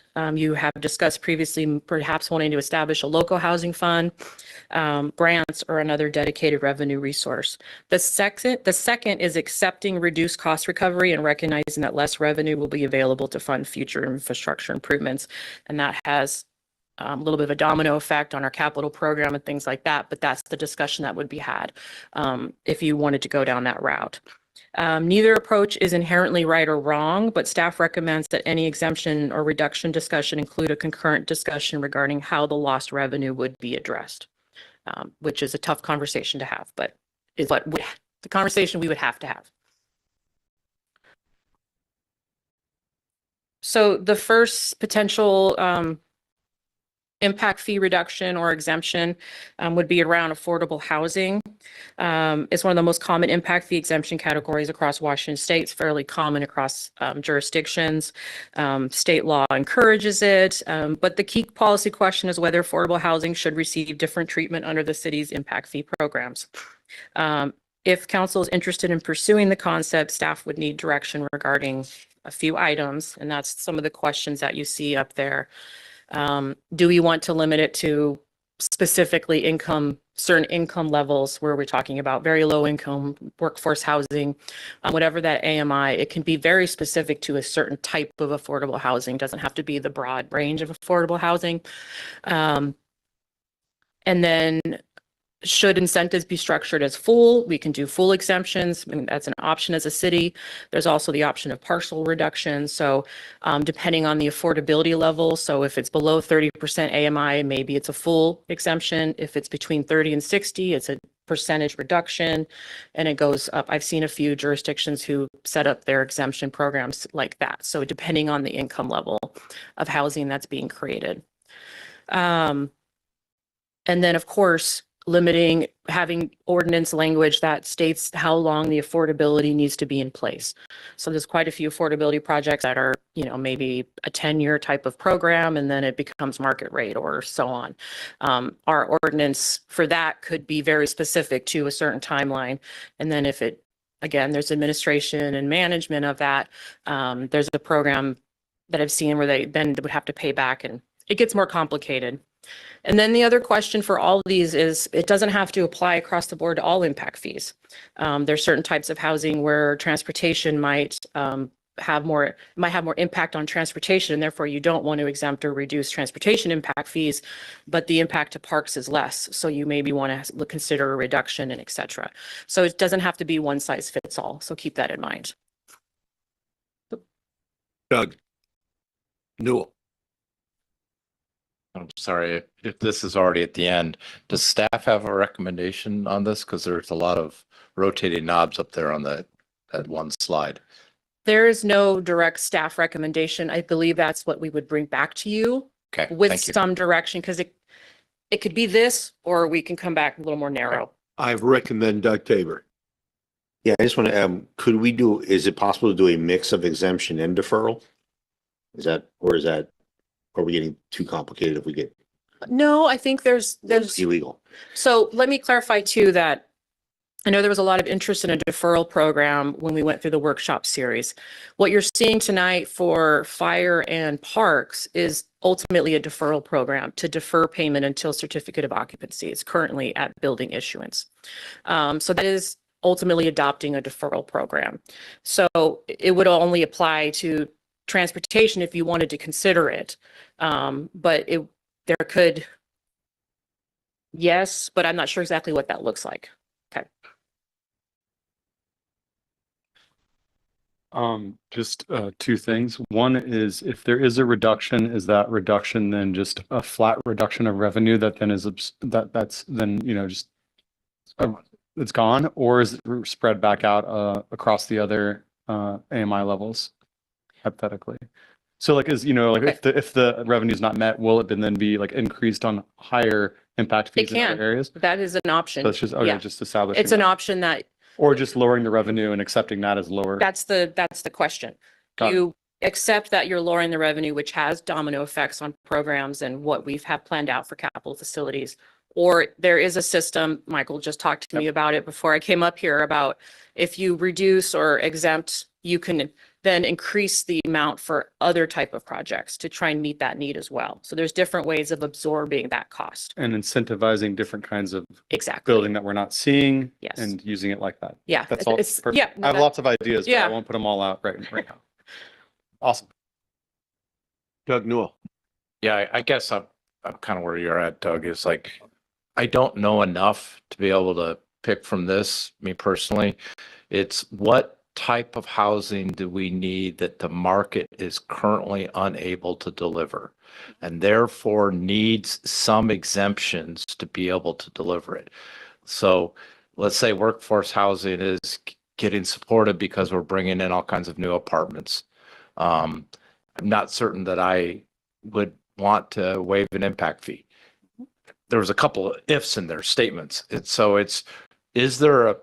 would appreciate, kind of what is the basket of things we're seeing missing that the market is not able to provide, and therefore there should be some consideration by us to say, with incentives, we may see these occur and the market may deliver them. That's great. No, that's the kind of feedback we're looking for.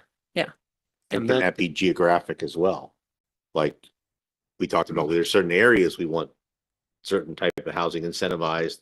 So if we can do, same idea, and if we give you the incentives and you do it in this area, would that make it attractive? I think that would be good information to know.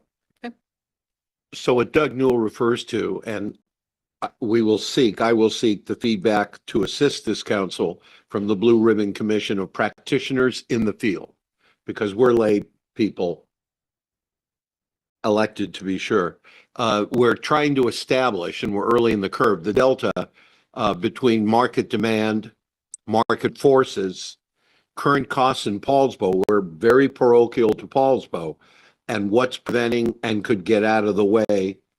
And the question of workforce housing, if very limited and tightly prescribed to these cottage court type developments, not workforce willy-nilly, but certain elements, I would want to seek the opinion to provide that feedback for this council. That Blue Ribbon Commission meets in 2 weeks again, previous to that council meeting. Yeah, I'm thinking about to Nicole's very first presentation and that $53,000 number. And so, we know it's going to go up a little bit with fire. It's going to go down a smidge with transportation. But Parks is looking at now increasing it tremendously.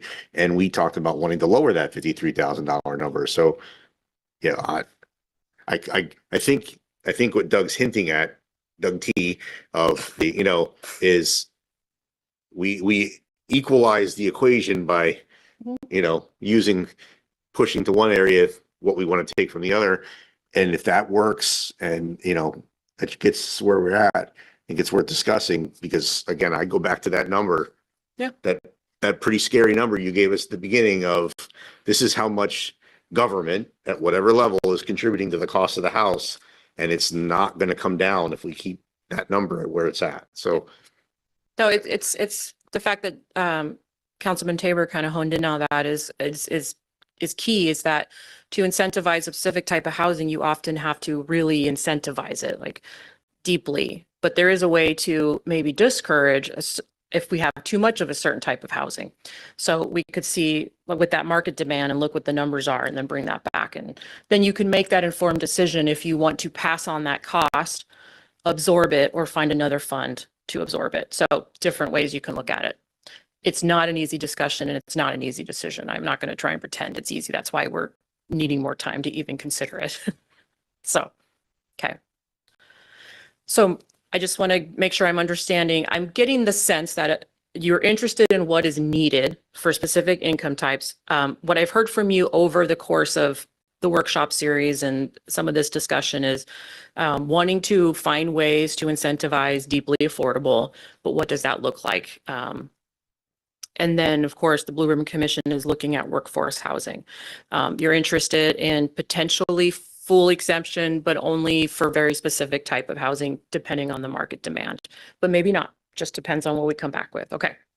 I just wanted to understand that. Like I said, we don't have to make any decisions tonight. I just want to get feedback. And I'll just say, and this is just for me, I'm not speaking for anybody else, and I'm sorry, Jeff, but this is where the wants and needs to me comes into play.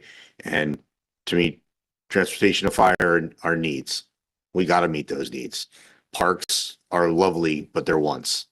And so if we have to take the park impact fee as the one that we defer, exempt, or lower as the way to get the housing we want, that's where I'm inclined to go. Okay. I'm not inclined to backtrack on fire, and I'm not inclined to make our roads any worse than they are now, because that's a conversation we have already had, and we don't have a plan right now on making our roads better. So if we're going to do anything, I would be inclined to, I'm looking at parks.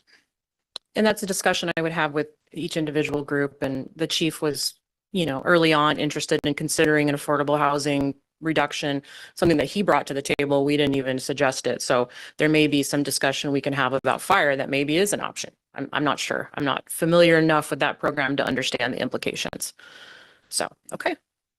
Anyone else? Okay, let's move on, Nicole. Okay, so the next one was childcare facilities. We've heard lots of discussions amongst this council about the need for more childcare facilities. It's something you see in the community.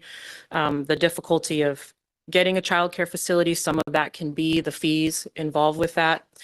So we just wanted, it's something that's becoming a little more common in other jurisdictions. It's not necessarily across the board, everyone's doing it. It's pretty niche as well. So I wanted to understand if there was a desire to consider that at all, and what that might look like. Do you want to be specific to childcare facilities that serve the needs of a specific income level? Because there is that. It's a little harder probably to administer and manage, but that does exist. So understanding if there was a desire to explore that.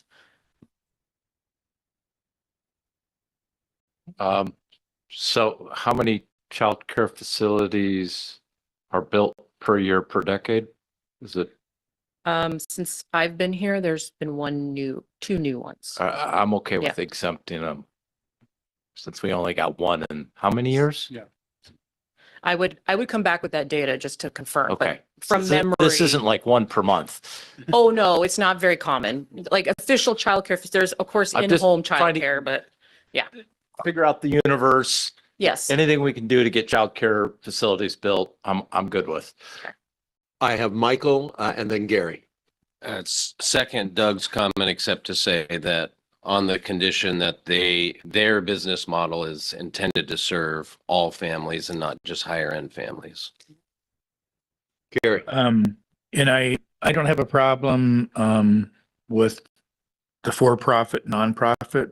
If the for-profit is meeting a need in the market and they run a good operation, I don't think we should leave them out of the possibilities. I know what the other questions you're asking up here. I would say, oh, yeah, and they need to be licensed in my mind. Yes. Yeah. Thank you.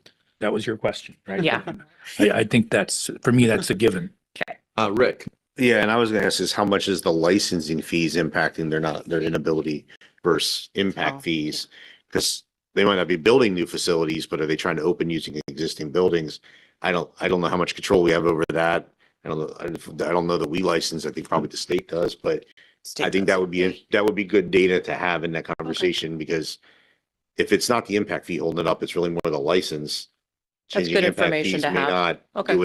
do anything to this, but That's a good point. Thank you for that. I like easy. Any further on that or Gary? Well, and I just, I'm sure you're probably thinking about this, Nicole, but if there can be a way to sort of combine some of these strategies, for instance, encouraging or sparking childcare facilities and availability within a workforce housing building or an affordable housing facility, so it's right on site.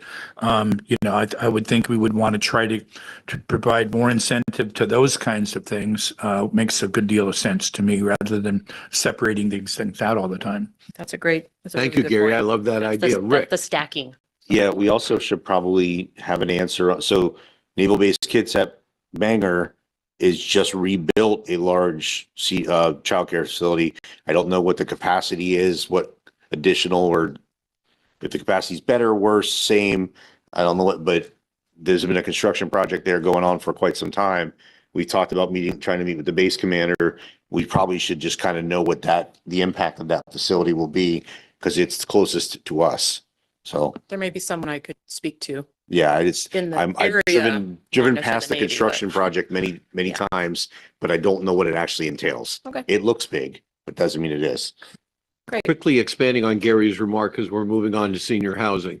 Part of the concept of the workforce housing in cottage court aggregate is to create these little mini communities of up to 12 homes owned by those working families and the like, so that within that group of adjoining 12 units with a common courtyard is the ability to form relationships that can lead to neighbors helping with short-term childcare needs and other provisioning outside of the realm of government. That neighbor can help neighbor, the proverbial borrowing a cup of sugar. I just want to be really clear about that. Gary? Thanks, Mayor. And you and I have talked about this. I just want to make sure the vision you have in your mind for the cottage court concept needs to be more than just one level units. I think we agree on that. But I'm not going to have many more chances to remind the council of this. But and I've talked with planning about this, and they kind of concur that we need to be thinking about more than just one level units. And I know at least one or two of the ADU plans currently are more than one level. So I'm thinking more townhomes, those kinds of things, which still I think, Ed, can be clustered, around the courtyard. But I want to make sure, land is precious. Even though these are small units, if they're all one level and there's 6 or 8 of them or whatever, in a courtyard in the middle, it's going to take up a good deal of space. So I want to make sure we're thinking about going up at least a couple of stories. I appreciate that, Gary. Great. Okay, another topic that we've heard a lot of discussion on through the workshop series, it was senior housing. So understanding that maybe seniors don't drive as much, don't have as many cars, depending on the type of living facility. If it's independent living, that might not be the case. just because they're in independent living doesn't mean they don't like to get around and have fun. So wanting to understand with parks, maybe they don't use parks as much, just depending, there's obviously a need for fire and emergency services at these facilities. So just wondering if you're interested in exploring that. It's again, a bit of a niche. There's a few examples we could pull from, but are you interested in having more information about that as well? And do you want it to be more restricted to assisted living versus independent living, those type of things? Gary, Thank you, Mayor. I think we should just give Gary a pass to talk all night without having to be called on. No. I've lived this. I've researched and visited many senior communities in Poulsbo as well as around the county with my parents over the last several years. They're no longer with us, but they both at end of life were in a senior community. And I think, one of the big differentiators here, Nicole, that I don't see up here, I would be much more inclined to provide exemptions, incentives to senior communities that accepted Medicaid at some point. A lot of them, you have to private pay for 2 to 3 years before they will consider accepting Medicaid. But there are very few facilities. I believe Martha and Mary in Poulsbo, at least it used to be, the only facility that accepted That's correct, Gary. Medicaid from day one. Some others don't accept it at all. Some others it's phased. You have to start in private pay for 3 years or so, and once your resources start declining, they will consider accepting Medicaid. So for my money, pardon the pun, I really think that should be one of the criteria we look at. And I think there's a need in all these areas, the independent, the assisted, the memory care. When I listed my father on the memory care unit at Martha and Mary, probably 5 years ago now, it was a year waiting list at that time. I don't know what they're at now. But I think we have a need in all those areas. But for me, the Medicaid funding and whether they are accessible to people of limited means would be really important. Great. That's Michael. great Yeah, feedback. I second the motion. And in general, to all of these things, I mean, I would like to see some kind of accountability that we're incentivizing the right kind of community-oriented businesses and facilities and everything that you've been asking about, because, there are many different types of enterprises out there, and some of them are community-oriented and some of them aren't. Thank you. I didn't know Nicole? that about Medicaid, so thank you for that feedback. Someday I'll probably learn that soon enough. So the only other items that have come up as potential exemptions, reductions, we already in our code per state law provide a 50% reduction for accessory dwelling units. Some jurisdictions have gone to 100%, so that's an option to consider. And then emergency housing and shelters. So because it's a very should we treat them differently in terms of the type of use? So those are two that there's not a ton of information in terms of giving you a lot of questions, but are you interested in exploring that?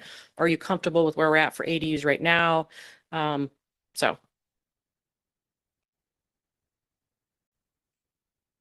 I think the ADUs, I think we've taken steps already, and I don't know that we necessarily know what the impact of what we've done is yet. As far as the shelter, I'm not sure that we're going to see anybody come in and build these on their own. This is, I feel from the conversation we had before between the workshops and with Kim, this is on us. If we want to see this, we got to build this. So I don't know that how much we can do to exempt It's maybe ourselves. not worth the effort. Yeah. So I mean, we expressed an interest in doing it, and there's a need, and we got to look at it, but I'm not sure if impact fees is the route to get to this. Okay. I don't know how everybody else feels, but for as far as ADUs, I think I'd be more inclined to give the new ADU plans and what we've done already a little bit of time to kind of work its way through the system, because we really haven't even built any yet. That's true. Doug Newell. Yeah, I guess from that standpoint, if when it comes to emergency housing and shelters, there's some caveat in our code that says we get to make a decision of which fees we apply. Maybe not a blanket waiver, but I don't know if I need a park fee for an emergency shelter.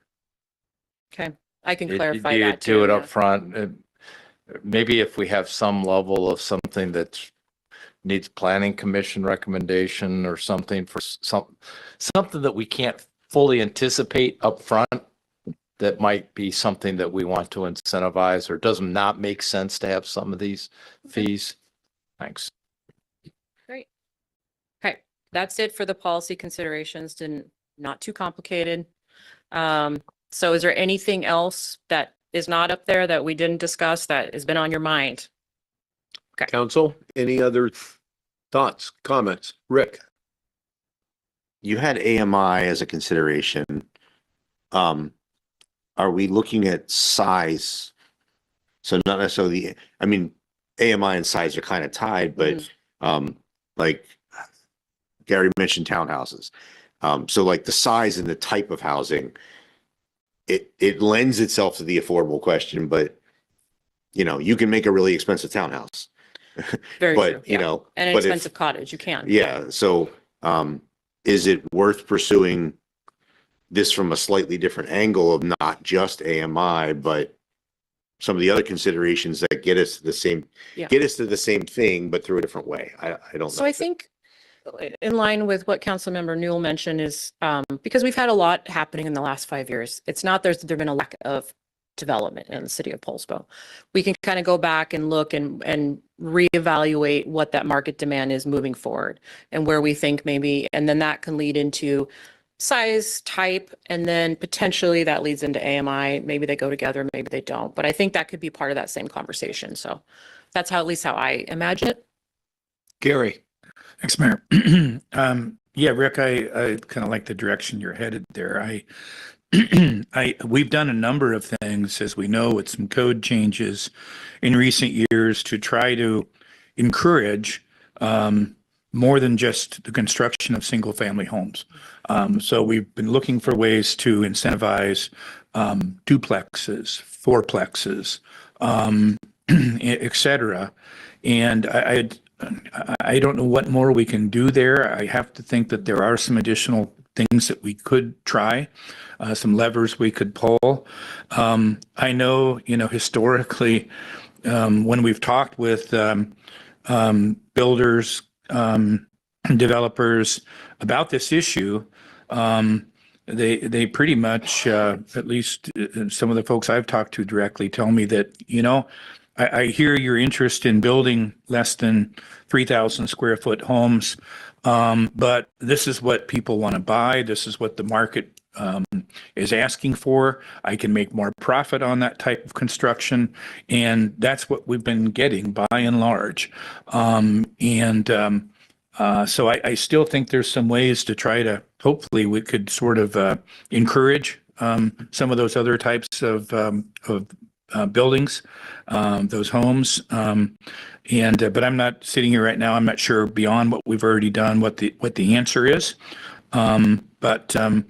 Until, and maybe there isn't much we can do until the market encourages those more, although I have to think there are, and that's what we're trying to do. Michael? I'm trying to send messages to Jamie telepathically to get us that information. What would be the thing? What's the lever we're missing to tell us, I just want to add that demand is a complicated economic subject. Yes, there is a demand for 3,000 square foot houses and above.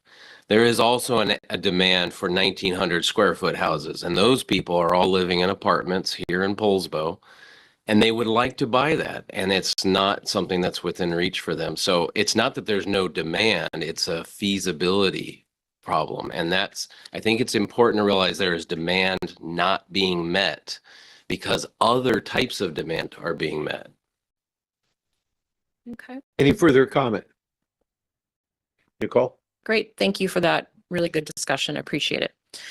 So the fire program is that you were interested in establishing a fire impact fee program on behalf of Poulsbo Fire Department. You have all the information previously, a couple new, the future, there'd be an interlocal agreement, which we work on in prior to January 1st, 2027. So the effective date of the ordinance would be January 1, which gives current projects the opportunity to get in the door, get as far as they can, and hopefully maybe not have to pay it if they don't want to. So it gives a little bit of a wiggle room with current projects in the queue. It establishes a new chapter, 13.88. The adopting ordinance was included in your packet. And then we would recommend advancing to the June 17th business agenda to adopt the ordinance. For just fire. That's why I wanted to do one at a time, just so so the chief can go home if he'd like to. Comments, council? I have one question for the chief. We have a question for the chief. We'll It's invite just, the chief to and if come he doesn't have forward. the answer, he doesn't even have to come up. Is how the county presentation went. So as he gets his seat, let me just say, all kudos to the Poulsbo Fire District Commissioners who had the foresight to hire a college-trained planner to be their fire chief. Very smart. I would like to thank you for recognizing the University of Washington and the work they've done. Yes, sir. I did do a presentation to the county commissioners at one of their workshop sessions back in January, February. It was skeptically received well, I guess is the only way I can describe it. Lots of questions. Primary concern was that Poulsbo Fire and South Kitsap Fire and Rescue were pursuing these while the other fire districts weren't. So there's a lot of confusion with the county commissioners who represent constituents from all the different agencies. Since then, we've clarified that most of the fire districts will be pursuing these in the future. It is just taking a little bit of legwork. So they're waiting for that to get smoothed over. But we have every intention of pursuing these throughout the fire district. Did you get the sense they're waiting for us to proceed before they're proceeding, or it's just timing? Yes. Yeah. Okay. So and I'm not offering anybody else, just myself, would conversation with them be beneficial on this topic? Absolutely. Okay. I'm sensing a consensus to move this to the June 17th. business agenda. I would support that. I think the department has done a very good job laying this out. Both the need and the how the funds would be used, and I think it's a reasonable request, and I think it will provide additional public safety to our community in the future. Can I make one comment about exemptions? You're welcome. Really appreciate the conversation with exemptions and how much we want to support the city's efforts to encourage new affordable housing, while the main emphasis of this program is to make housing affordable for our current taxpayers as well. One thing just for consideration when we're talking about senior housing, differentiating the different type of senior housing, the single family or individual units have a much different impact on the fire department than the assisted living corporate facilities, if you will. Those facilities have a massive impact on emergency services, and they rely on emergency services for some of the base services that easily to argue they should be providing for their residents, that they rely on the fire department and the hospital to provide. So I would just want to make sure that that's a consideration as you talk about exemptions for seniors. And our current plan had been to exempt ADUs, and that was in consideration of the board's desire to emphasize that missing middle. So those are some of the considerations that we'd already been considering, that the exemptions for low-income housing is something that we were expecting to take place. Workforce housing is the bedrock of your new firefighters. Yes. Arguably. I have Pam and then Michael. Chief, can you move your microphone a little bit closer? There you go. Sorry. That was it? Oh, no. Okay. In looking at the importance of the fire impact phase, I'm sorry, getting in the weeds here. I see that advance to the June 17th business agenda for this to be effective January 1st. And sorry if this is obvious, but what does that January 1st effective date look like? or does it still yet depend on what is going to be exempt? And I can't recall if deferment was going to be a possibility or waivers. And I'm sorry, I'm going to pile on one more thing. If somebody was already in the process of building, then and it's not new as of January 1st, it no longer applies. I admit, there's so much. No, those are good questions. So first, the fire impact fee is being proposed to be required at time of certificate of occupancy, which ultimately is a deferral program for the fire impact fee. So just to clarify that, part of the reason for the 6-month delay with this one is so that we can work out all those details and figure out what this program looks like, how the city administers it for the fire department, which includes finance and other departments as well. So that's part of the reason to delay it to January, is because staff needs time to figure out what that looks like. And then also it provides the opportunity for existing projects to get finished through our process, whatever that might look like. There could be an agreement later on for certain types of projects to not require it at a certain level. We'd have to walk through that and see I don't even know what that might look like, but we could discuss that with the building department, which might have a better idea of what that is. Types of projects that people are having the queue. I'm not quite sure. Yeah. But that's part of the reason for the 6-month delays. We need to figure some of that out. And that was some great conversation, if I can, about when it applies, when it specifically goes in. Deferral to the certificate of occupancy was a request from the Home Builders Association that we took very seriously to lower the interest that they have to pay on that.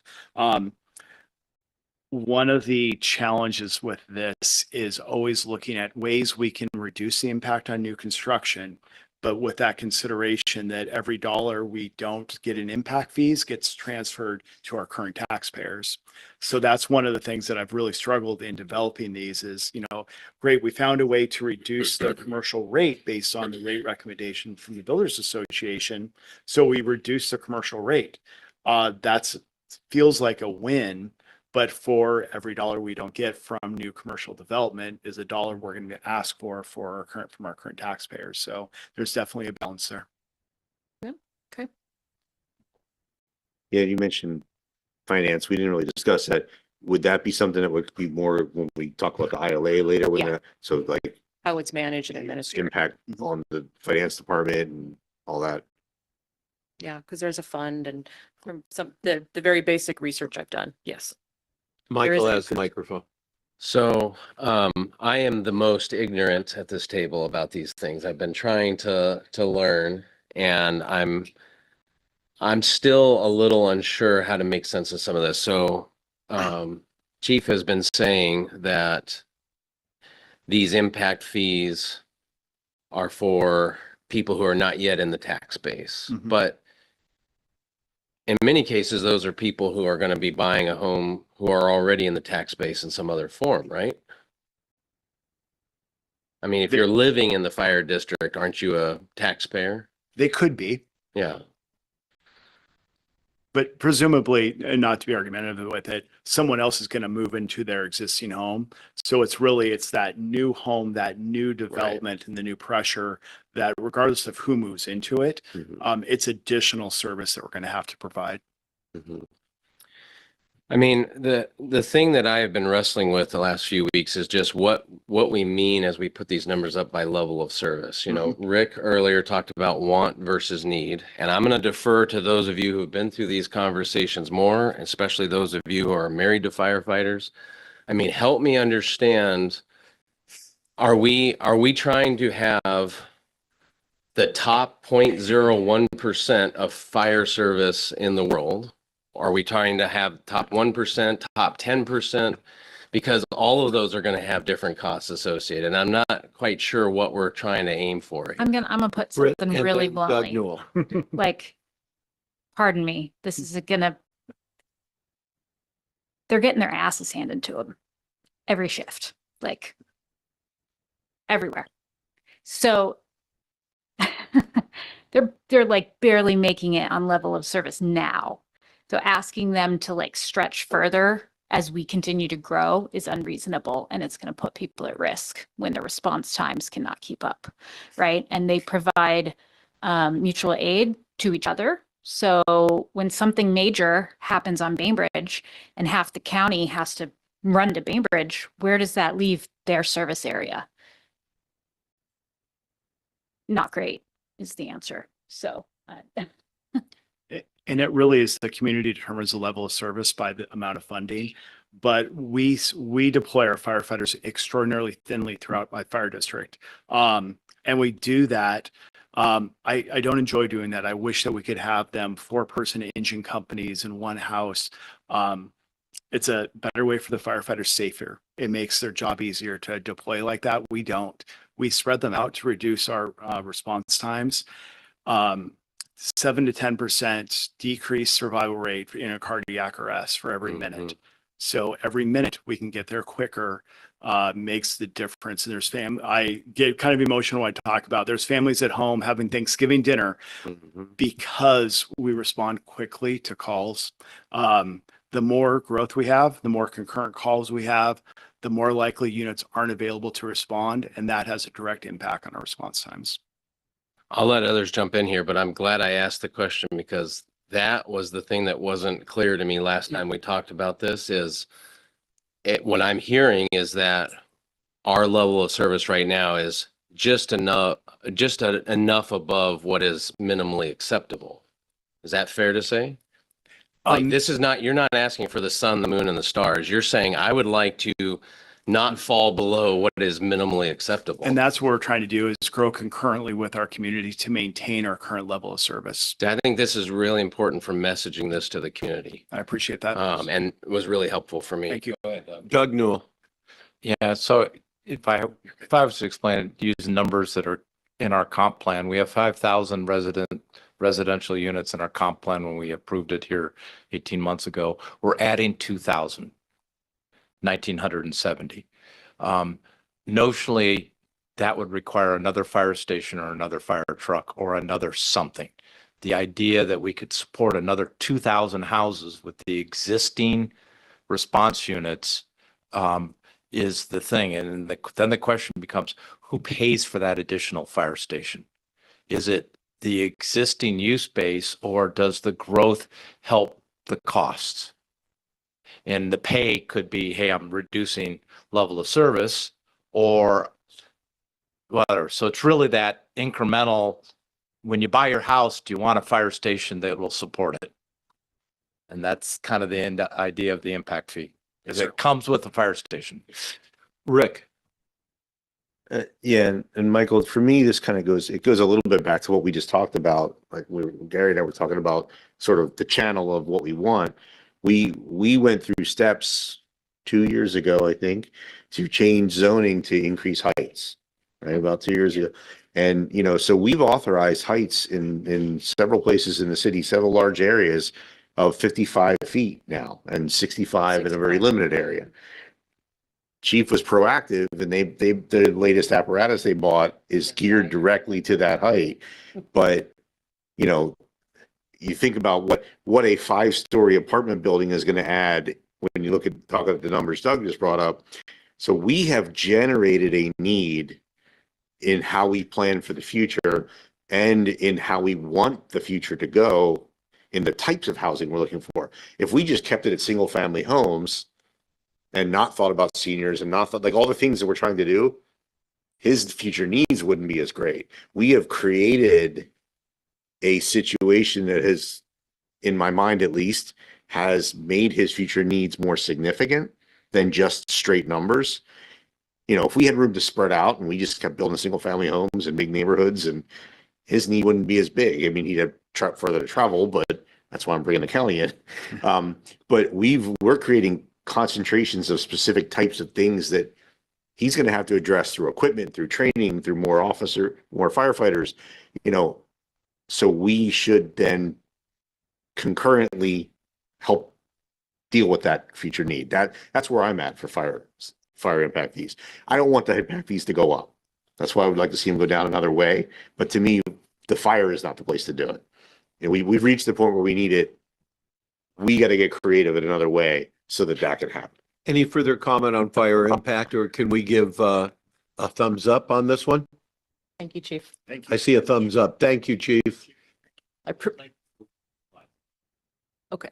Well, I appreciate you going through that so fast. That was good. I do think this one will be faster. So the transportation program framework, it's existed since 2011. This is updated growth assumption, updated transportation projects. Michael's done this a few times, not his first rodeo. So the fee goes down by $2. Big win there. And it would have a 5-day effective date since ultimately it's an existing program. It's a minor change to the fee. So it would be, it's not it actually is a win, a tiny win for any current projects, and it would be due at the time of building permit issuance, which is consistent with current. So, and we'd like to move that to the June 17th agenda. And then Michael can catch his ferry. Okay, great. Thank you. For this next section, I will have my guest speaker come join me, which is Jeff. Okay, thank you, Michael. Okay, now for the topic you've all been waiting for, talking about park impact fees. We're going to do a little bit of background, not a ton, and then we can get into the meat and potatoes of it. Just a reminder about the timeline for our park impact fees. Just make sure I don't have any random notes. It was also originally adopted in 2011, which transitioned us away from collecting park impact fees through SEPA mitigation and towards a true Growth Management Act impact fee program. The rate study was updated in 2017 following the 2016 comprehensive plan update. Since that time, we've completed a PROS Parks Recreation Open Space Plan update in 2021. We adopted our major comprehensive plan update in 2025. And then what you have seen is a new park impact fee rate study for 2026. As Jeff has mentioned, staff anticipates, well, we are required in order for RCO grants to have a PROS update due in 2028. So it's every 7 years or 6 years. 6, yes. And that's an important part of future fee adjustments. And I'm going to go over the background more, then we'll talk a little bit. So what is not changing? What has not changed with level of service. The existing plan level of service is 13.73 acres per 1,000 residents. It has been that as far back as I could look, and it was not proposed to change with the last comprehensive plan update or the 2021 PROS update. Yes, that has not changed throughout the 15 years. Yeah, so there's no expansion of park standards. Program maintains existing service levels, and it recalculates cost assumptions only. Sorry, this is going to be supporting Jeff. What is the current, that's at plan level of service. What is the current level of service acres per 1,000? It's not 13.7. It's less. Yes. Hang on. I ran it when we last presented. So let me just pull those notes up real quick. I think your memo said 11 point something. Okay. Sounds about right. Bear with me. This is from the last meeting where I was taking a look at this based on your question, council member. So Poulsbo, and take with a grain of salt because I did this at the last meeting, but Poulsbo has 11.15 acres, so 11, I'm going to round, acres of parkland, doesn't include the trails, just the parkland, per 1,000. Now, of that, only 7 acres per 1,000 is actually developed parkland. So we have, if we just section that out, we have 11 acres of parkland, 7 of those are developed parkland. That's important because if you develop parks, they're more expensive than just putting trails and boardwalks, and that's why I want to get that across. And our level of service, as you see, is 13.74 per 1,000. It's been that way. Our desired or planned, we're not currently there. Correct. What the community has indicated, and I don't want to just want to make sure we're, Yeah. that almost reads that that's where we're at. We're not at that number today. It's the plan level of service is what we're planning for. It's in our document, but that's not reality. No. Reality is 11 point something. Yes. Correct. We have not met our plan level of service. Yeah, thank you.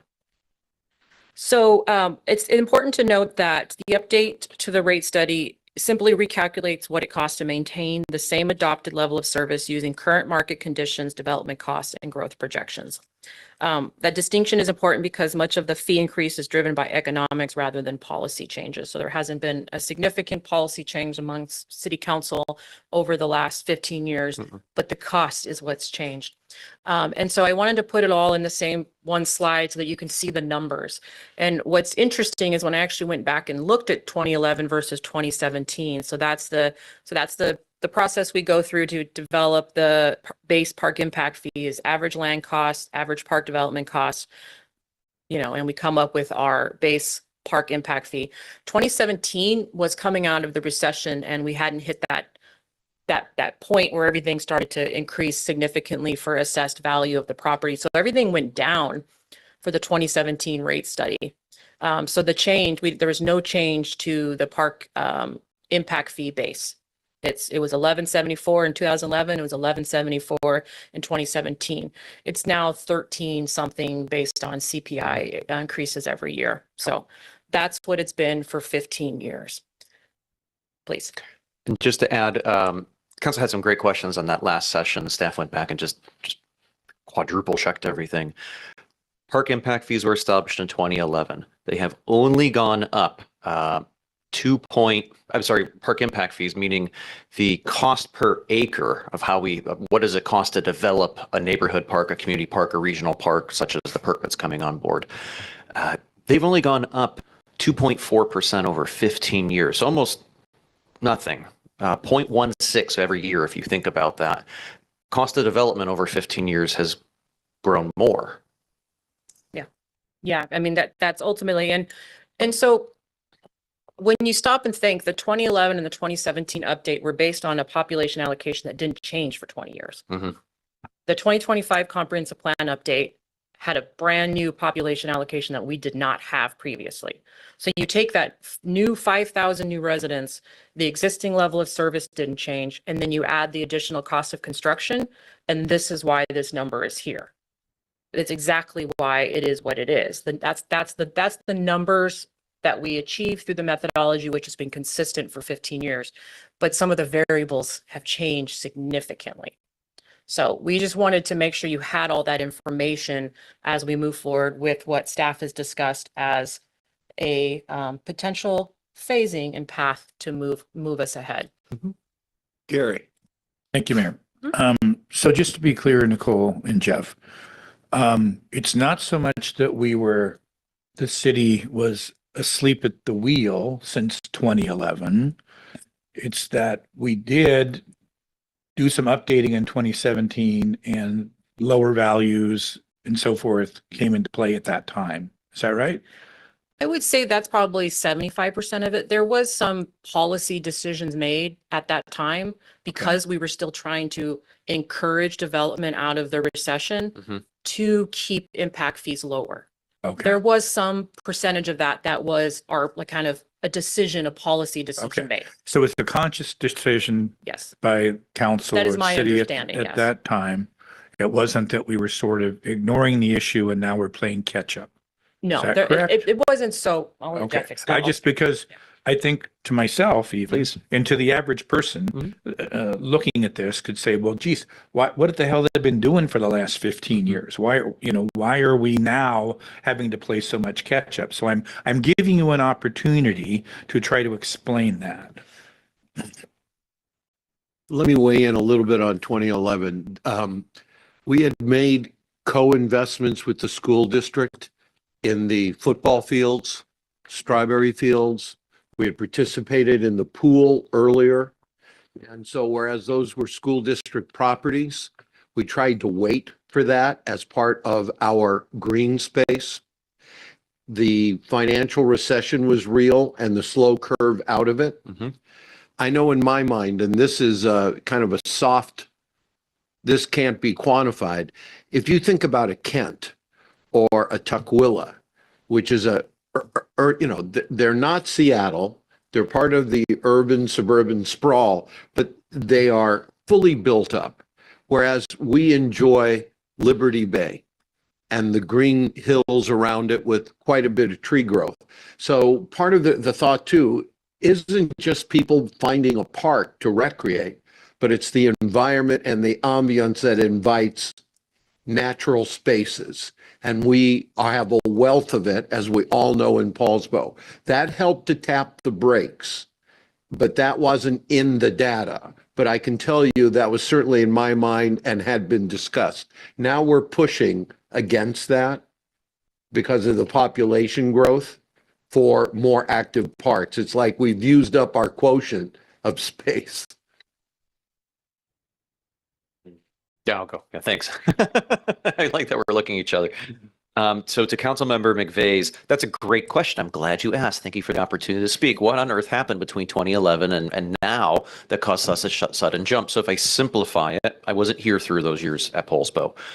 This is what we've heard from folks who have been here, and also when we start looking at data that seems to align with this. Established in 2011, coming out of recession, wasn't much of a jump. Population wasn't much of a jump. Kept artificially low, or kept low to encourage development because of recession, making sure that we're getting out of that. Likely, now here's the assumption, likely with the intent on the next cycle to take a look and, hey, we'll hopefully be out of recession. We can revisit it. COVID happened. No one expected COVID. During COVID, every single park agency across the nation, including in Poulsbo, was fairly decimated, and economies were really hit hard on that. Coming out of COVID, I don't know about you, but how cost for development went I can't say the word. Like you're going to the stratosphere. Anyways, they went really high. Thank you. Exponential. They went much higher. So it's a compounding effect. So we have the original assessment down of what does it cost to develop an acre of parkland in 2011. And that's, again, the methodology hasn't changed. And then we have two economic downturns, a pandemic, and then the exponential increase in development. So when staff went back and said, what does it cost now? Let's look at our current projects, which we did. We looked at Play for All, we looked at Perk, and we looked at Rotary Morrow Park. And then we looked at a variety of comparables. And then we looked at itemization just to make sure we understand, what does it cost to do A&E, architectural and engineer, and what does it cost to do cultural permitting? Everything is much more expensive. So this current update shows, okay, here is what it costs. I hope that answers your question. Yeah. Okay. I was going to save rounds, but this slide kind of has all of it on it. So I'm going to hit all 3 points, and it's my turn to be blunt from Britt's earlier.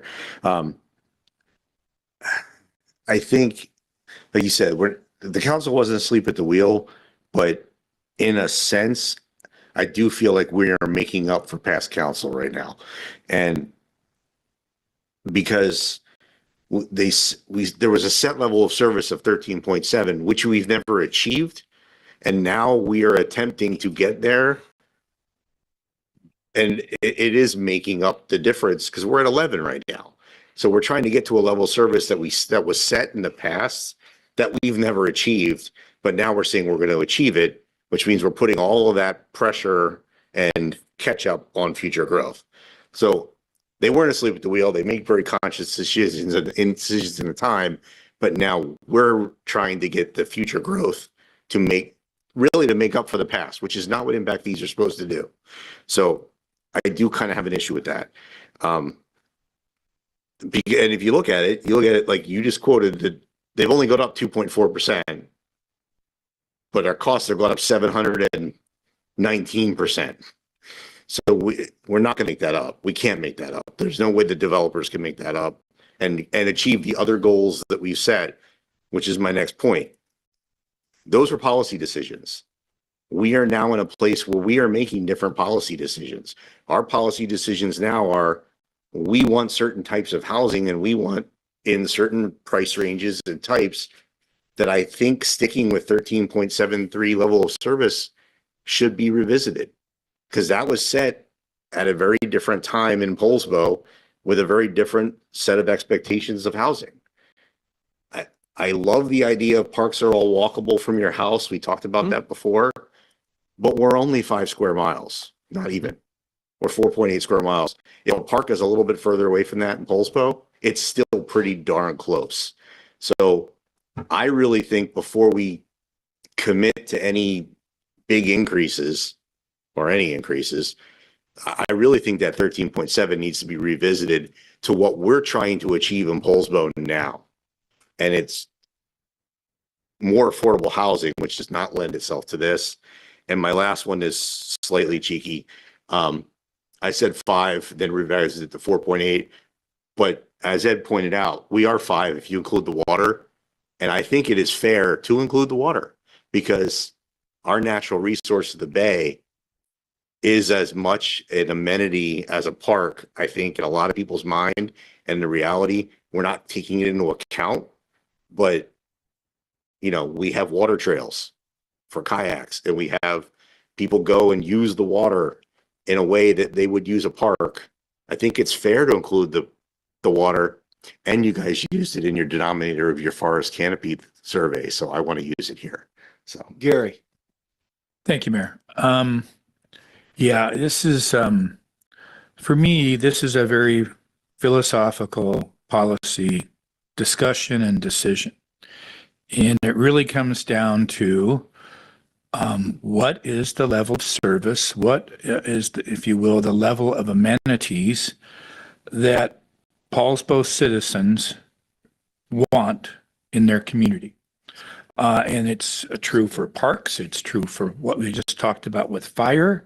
You know, we're trying to, as council members, put ourselves sort of in the place of your average citizen and what should they expect and what should be delivered.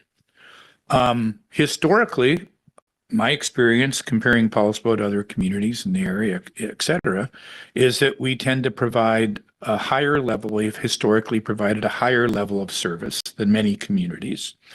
And I think largely that has driven sort of part of the why people are moving here at the population growth rate the mayor quoted earlier. They have chosen, I think largely and partially because of the services we offer here, they want to come here. So, and I'm certainly sensitive to the increases we're looking at with the parks program and the impact fee, but the alternative solutions really don't appeal to me at all. And that is having current residents, you know, not having growth pay for growth and putting this on the burden of current residents, as well as the new housing, new residents coming in. So I'm really torn on this. You know, usually I don't necessarily like the suggestion when we should go out for a survey, but and I'm a former marketing research guy, bear that in mind, it's kind of ironic. But I almost wonder, and I don't know what the timing would be and so forth, but, and it's probably more with parks, but are our citizens, do they want to pay more? Do they want to pay more for a higher level of service? That would be kind of interesting to know. And because it would make our jobs a little easier, putting ourselves in those places to make these future decisions. So I just want to, before, I think it's important to note that, because I understand what you're saying. One, staff has recommended basically a path forward that is doing just that. I think I mentioned it last time that every survey I've ever been part of since I've been here for 10 years, one of the top items that gets on the top is parks, more trails, more parks. What that means, I don't know if they know what they're including. And since everyone's being blunt, the city of Poulsbo has never done a true pros plan. We've done it on a nickel and dime budget every time. I did the last one. I am not a parks planner. I should not be doing the pros plan for the city of Poulsbo, I'll be honest. So if there's a desire to update that level of service and have a true pros plan, then that's what should happen. The level of service was under discussion in 2021. No one suggested changing it. The level of service was under discussion through the entire comprehensive plan update. No one discussed changing it. It doesn't mean we can't, and that's probably what will happen as we move forward. But that's a little bit of what Jeff can get into about the pros plan, and that's the phasing that we've talked in this presentation, is how to move forward and get to what Councilmember McVeigh is mentioning about a survey and asking the community and doing a real pros plan. Truly. But call on Jeff, and then the batting order is Doug Newell, Doug Tabor, Britt Livdahl. Okay, thank you, Mayor. Thank you, Nicole. I just want to speak to that and let other folks talk again. I think council will, when we get into this, we listened to the feedback from council. We also met with KBA this week and we heard their concerns. We shared those concerns with our Park and Recreation Commission, of which we have 2 commissioners here tonight. And we have a recommendation that was revised by them that I have on a different slide if you wanted to see it, but it mainly supports the staff recommendation that you'll see here tonight in consideration of what KBA has said, in consideration that Poulsbo is different from where it was in 2011. And the commission, and it's fairly exciting, because what I'm hearing is, what I'm hearing and what the commission and staff are also recommending are, we're growing. We're at 13,000. We're going to get another 5,600 people in 20 years. We're going to grow by 40-something%. That's an enormous amount of growth that hasn't seen in the other times. And we've had exceptional staff who've put together pros plans, making this happen for the community through economic challenges. But as you saw at this most recent outstanding comprehensive update that gives us a solid data set to make good decisions, data-informed, data-driven decisions, we need this for the pros plan. That's why staff's going out for a grant. Pros plan costs about $125,000, just give or take, just so you have that in your head. We're going to go for that grant. If it doesn't come through, you're going to likely see it in the budget cycle for this next biennium, but we're really hoping we're going to get it. But what that does is it shows, are the needs from 2011 the same? Do we still want community parks? Do we want regional? Do we want aquatic centers? And it's a great way to make data formed into decisions with statistically valid surveys and extensive community outreach. We saw again on the comp plan how powerful that was to hear from residents. One other thing I'd like to say, this is important for council to know. In the most recent 21 pros plan, it's the recent update, there were 2 themes during conversations with citizens. First, address the issue of whether to improve current parks or acquire additional spaces. Opinions were mixed, but there was clear desire to do both. Many voiced concern over the increase in development that would lead to less open space and recreation. This is from the pros plan. This is a document that you were briefed on, that your appointed commissioners advised on. I won't say too much more about this because I really want to hear what members are saying. And Nicole has a wonderful presentation with talking about the suggestion. But the level of service is determined by the community, and it hasn't changed in 15 years. But what happens if we do a nice professional outreach effort and really see? Because that'll set the tone for the next 20. Doug Newell, Doug Tabor, and then Britt Livdahl. So kind of, I don't know if echoing is the right word, Gary, but maybe advancing in a parallel line what you're talking about. Western Washington is one of the higher cost places in the U.S. to live for a lot of reasons. Part of it's the geography out here, but it's that geography is why we live here. It costs more to live here, build here because of our geography, but that's why we want to be here. Within Western Washington, Poulsbo is one of the more expensive places to live, if not the most expensive outside of the city of Seattle. Why? Because we have desired services. I've seen this council, this legislative body increase taxes and fees consistently over the last 5 years to add services to that standpoint. Do I like parks? Yes. Should I pay for parks? I might be open to a park district. Should future people pay for parks? Yes. Is it consistent with where the trajectory we've been on for a while? I'd suggest yes. Is the staff recommendation measured walking into the fact that we've got a pros plan update within 2 years that we can change the municipal code? I would suggest to you yes.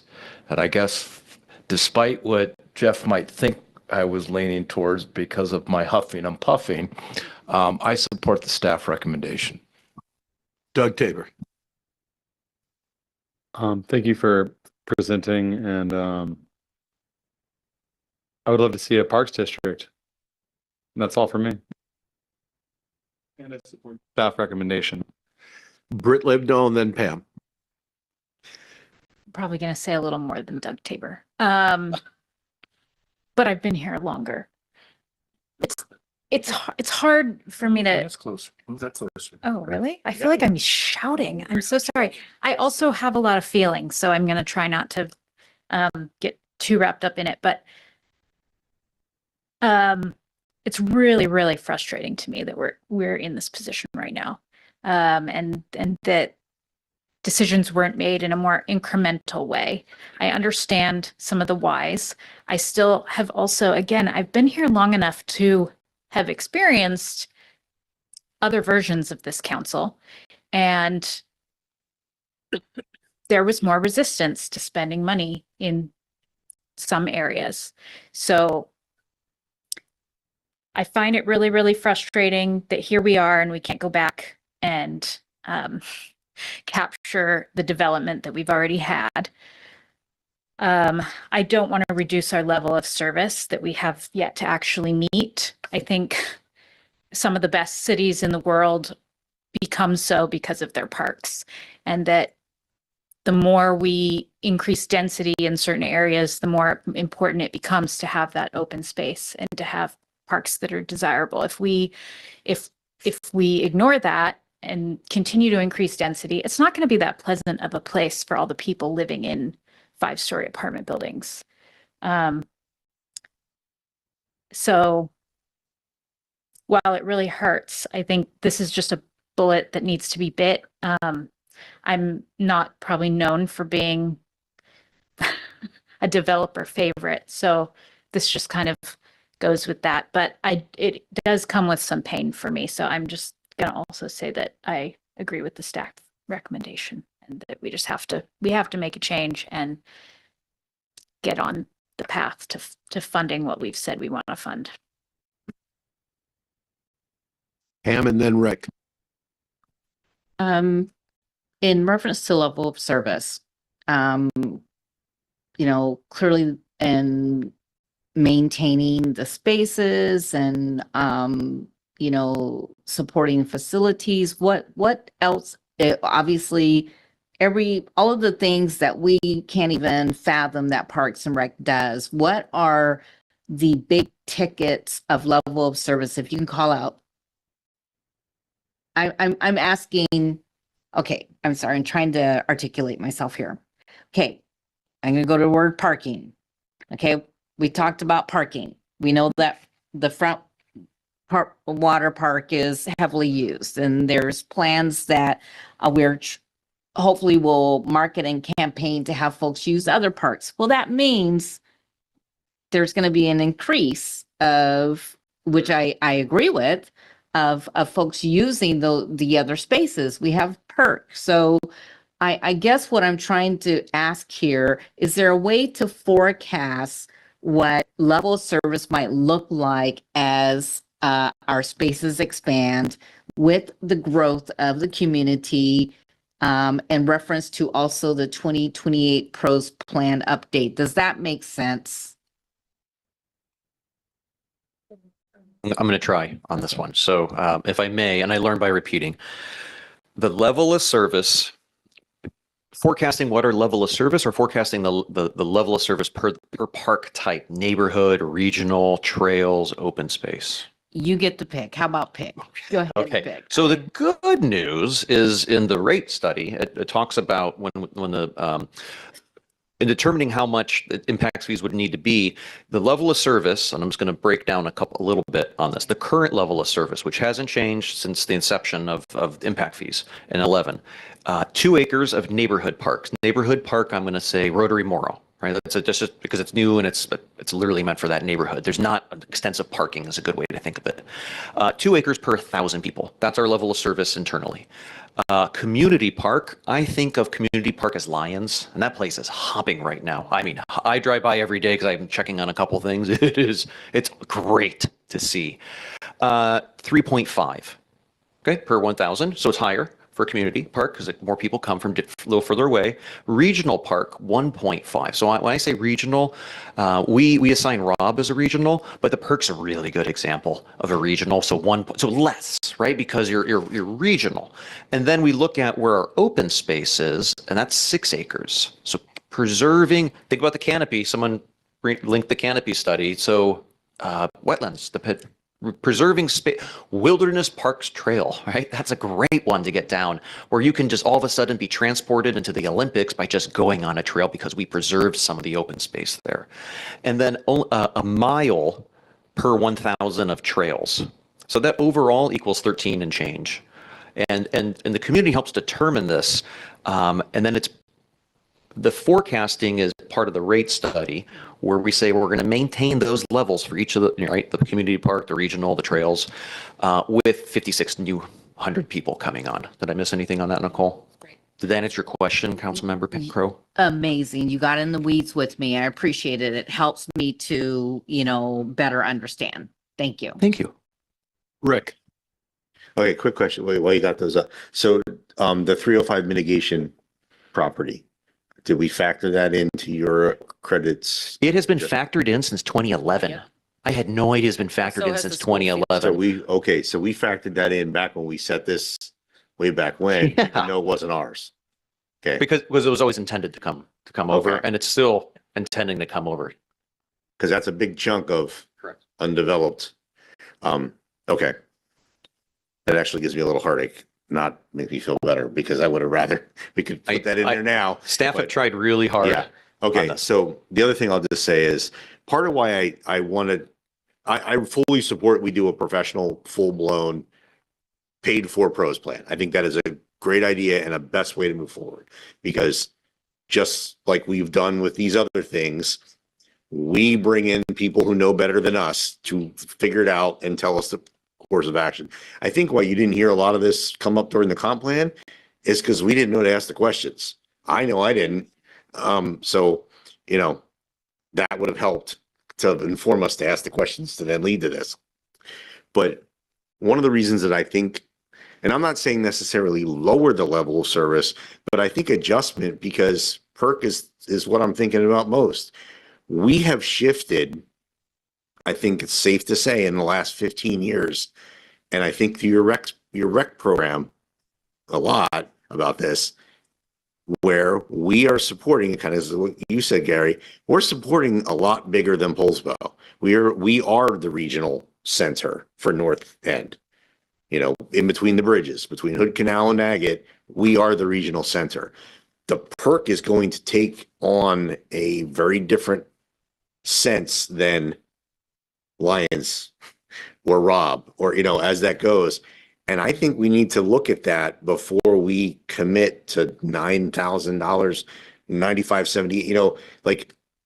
I think we need to recognize that Poulsbo is not the Poulsbo of 2011. And while community parks and neighborhood parks are important, desirable, and nice, by the actions of the last 15 years, we have taken on a regional role. And if that means we need to shift the parks plan more to that and less and open space, we preserve the open space we can in the city.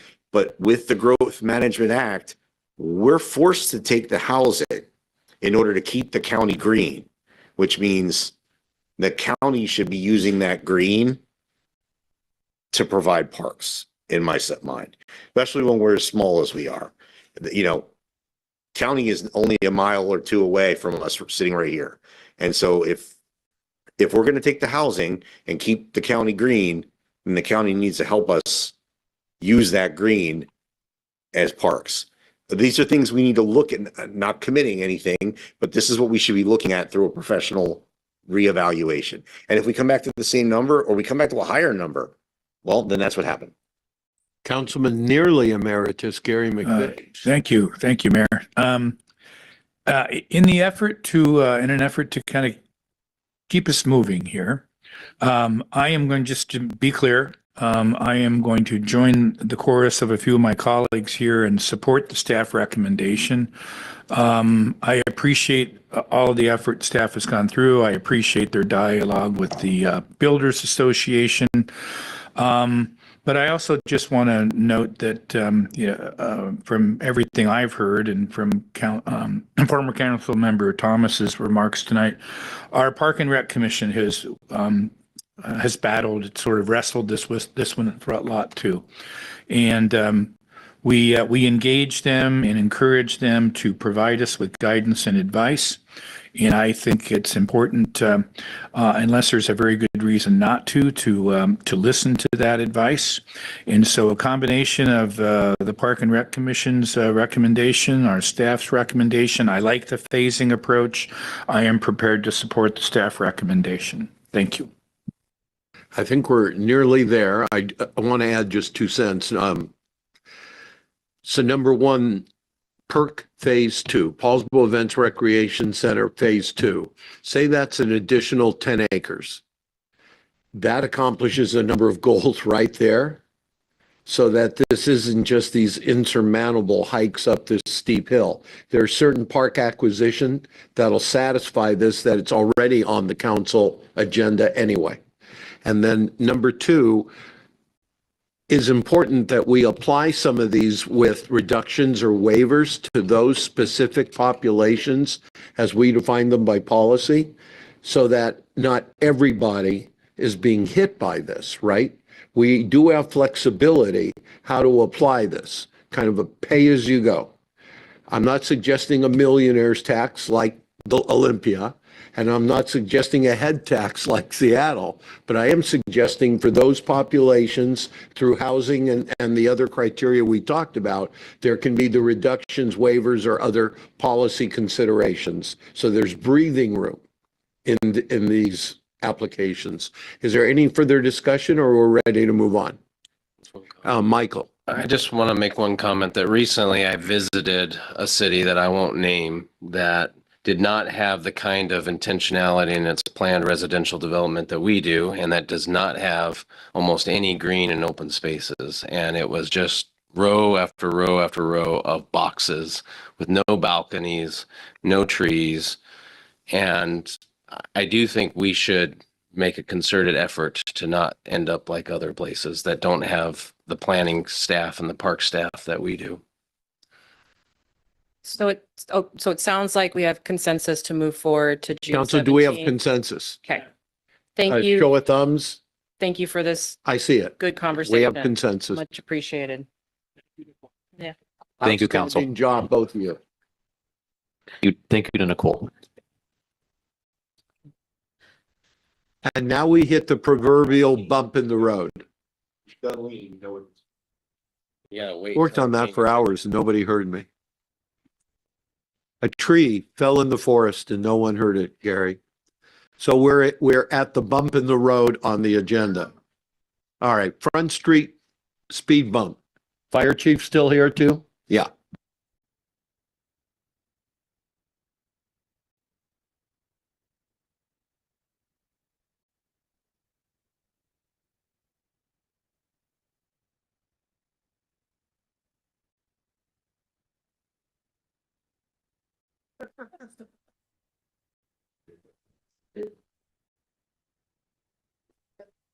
Good evening.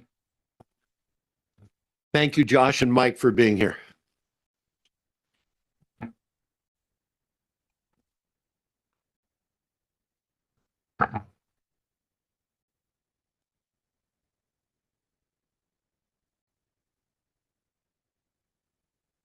Proceed with. All right, that's better. And I got a little aggressive with it.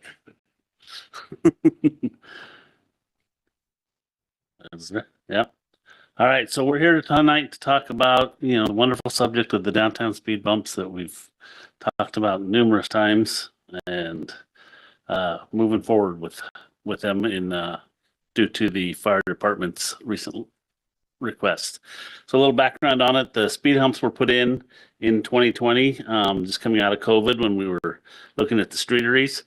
They were part of the city's COVID response. The original cost for those was about $9,200 back when we purchased those, and that was just the materials cost. Was that ARPA funding, Mike? Yes, that was ARPA funding then.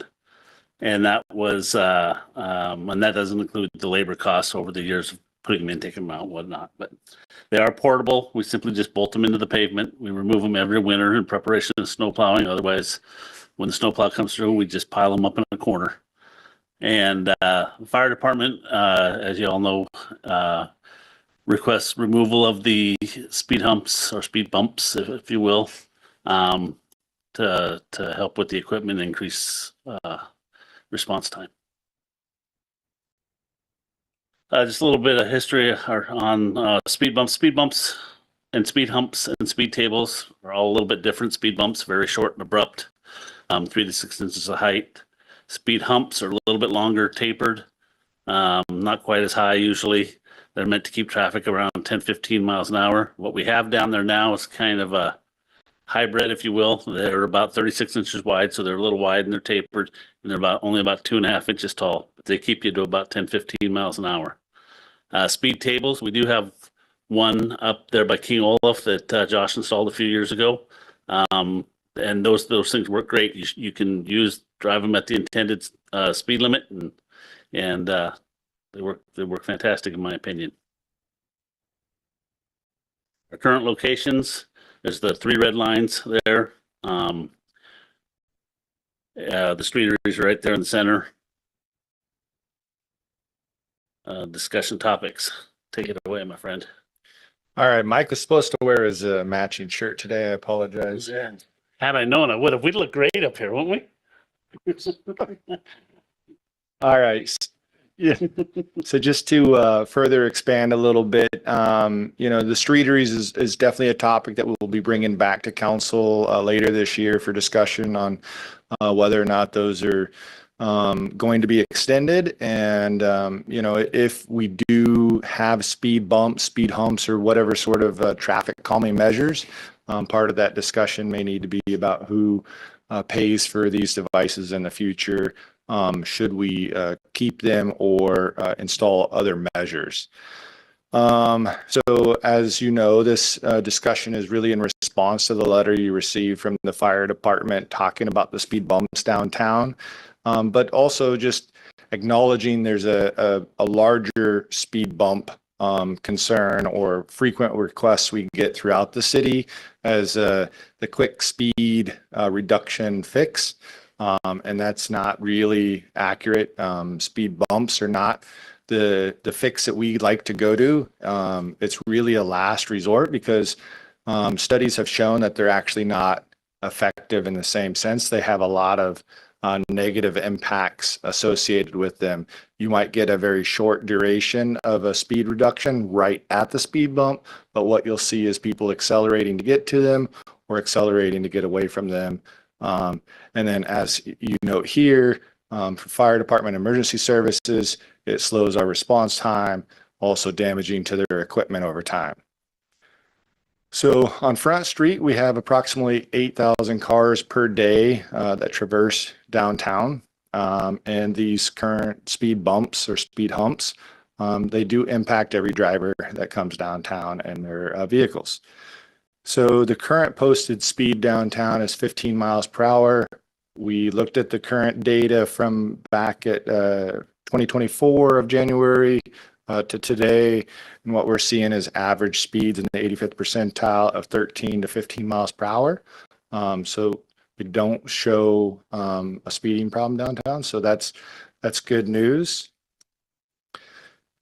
I was just going to chime in, and we looked at that with and without the speed bumps. So even without the speed bumps in place, we don't have a speeding problem downtown. Yeah, thank you for clarifying, because the data that we looked at looks at it, basically we can look at data on a weekly basis or a monthly basis from cell phone data.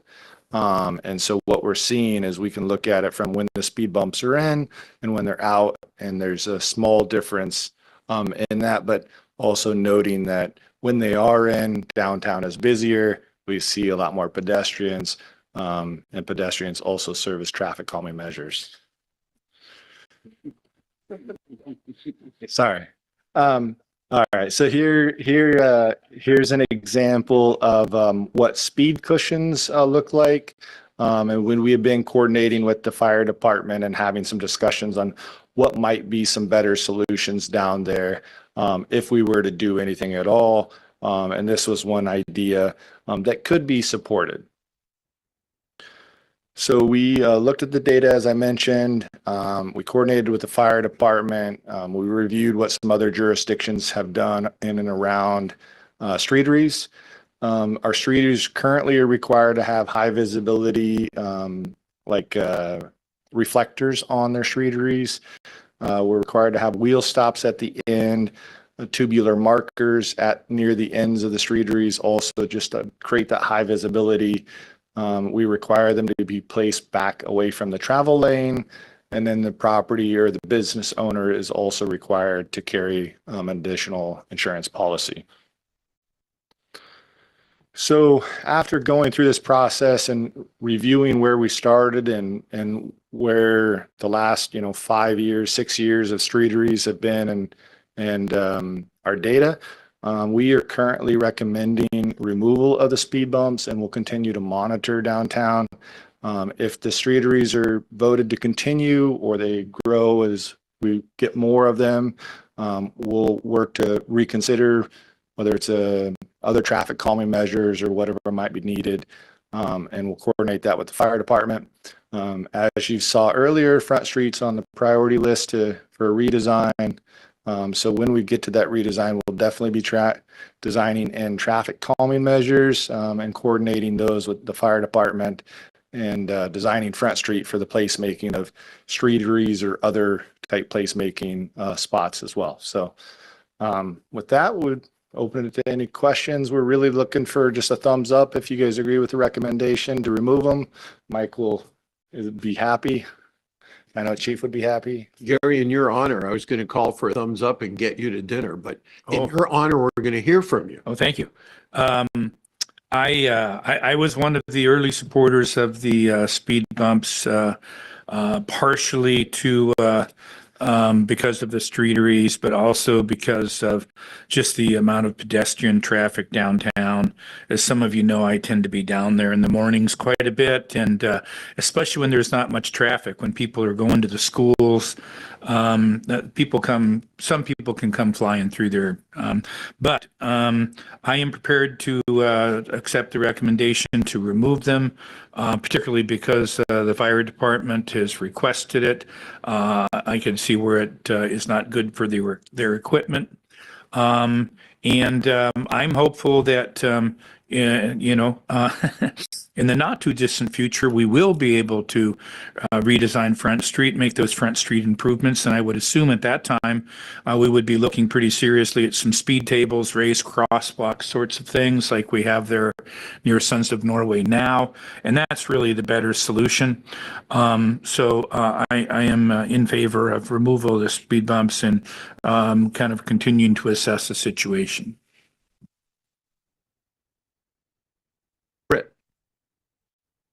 Then Michael. Well, I'm going to be a counterpoint to Gary. I was also here when we first implemented speed bumps, and I still think they are just as relevant. There's still a lot of people. There are less streeteries. So, I mean, I'm taking that into consideration. Frankly, I disagree with the impacts to the fire department. So sorry, Chief, but nothing's different. We still have tons of people. We still have streeteries right on the road there on Front Street. They're removable. I'm not you're not going to throw them away, right, Mike? No. I know you might want to. No, but please well, don't. they're about due for replacement. Yeah, I mean, they're looking pretty haggard. But I mean, I'm probably going to be outnumbered here on this. So, they can go back in if we see problems. I sit in my office on the corner of Dysfunction Junction and watch people misbehave. So, yeah, I mean, Front Street needs a redesign. So I get that it's not like the ideal solution. But I just also know that the fire department doesn't tend to favor coming down Front Street unless they absolutely have to anyway, because it's not the fastest way to get anywhere, just from sheer volume of people in the way on some days. So I'll defer to staff. I'm sure Public Works is tired of taking them out and putting them in and all that, but I just want to go on record as saying I still think they're relevant. Thank you, Britt. Doug Tabor. Yeah, I just like the idea of using them, like coordinating more, measuring the impact with and without, and having more information. And then also, I just think it's ironic that people want us to fix potholes and install speed bumps.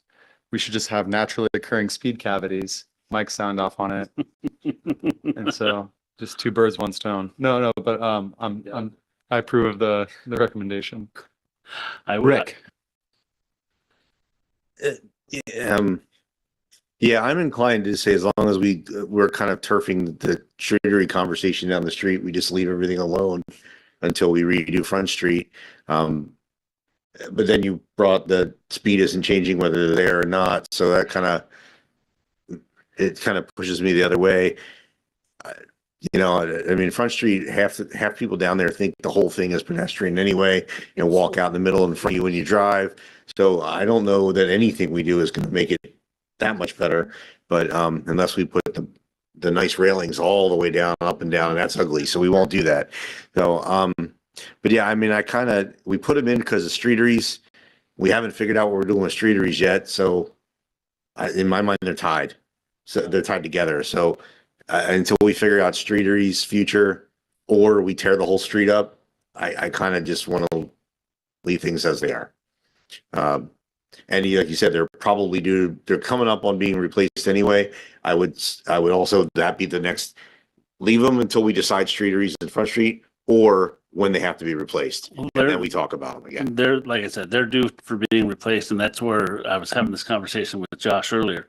They're installed they were installed because of the streeteries, right? Yeah. So they were installed only for the reason of private businesses wanted their business out in the thing. So all of the citizens of Poulsbo had to pay $10,000, or if those were ARPA funds, but for replacing them.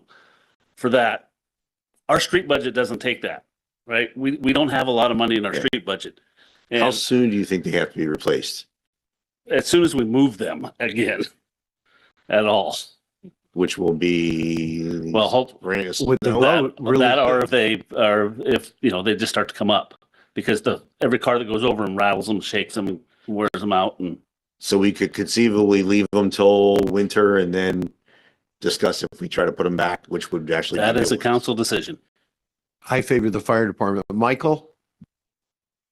I'm just curious why the recommendation is only to remove and not put in something like that speed cushion. I mean, it seems pretty modular and straightforward. Is there a reason why we don't want to do that? Because they're about $15,000 to put 2 sets in. They're not reducing speed. Let this be an incentive to get to that Front Street project, right? Yeah. That's where the solutions are. These are Band-Aids. Mm-hmm. It's the naturally erode. Yeah, they're in my opinion, they're Band-Aids for a problem we really don't have. How about If we had a speeding issue, 100%, we'll figure something out. a thumbs up for consent, or put it on business agenda for a final discussion? I don't know, just to be contrarian, I might up my speed limit when I go by Gary in the morning at Hot Shots now. Business agenda or?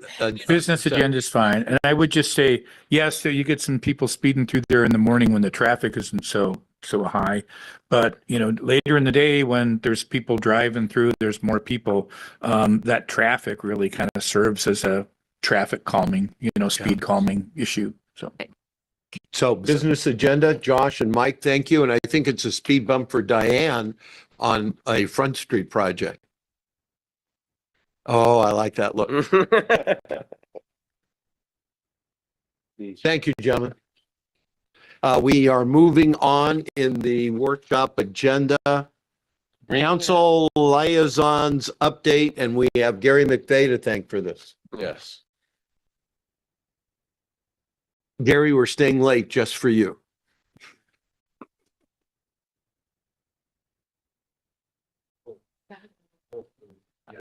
I think the roast has started early.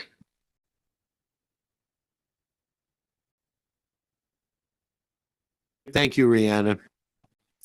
Yes, thank you. Rob asked me to bring this up early just because we have some liaisonships that need to be filled, and one of them is mainly LTAC because they need to meet next month. And so I'm going to bring up the positions that McVeigh holds, and we can discuss who should fill the roles. And we can hold off on some, but some are more time sensitive.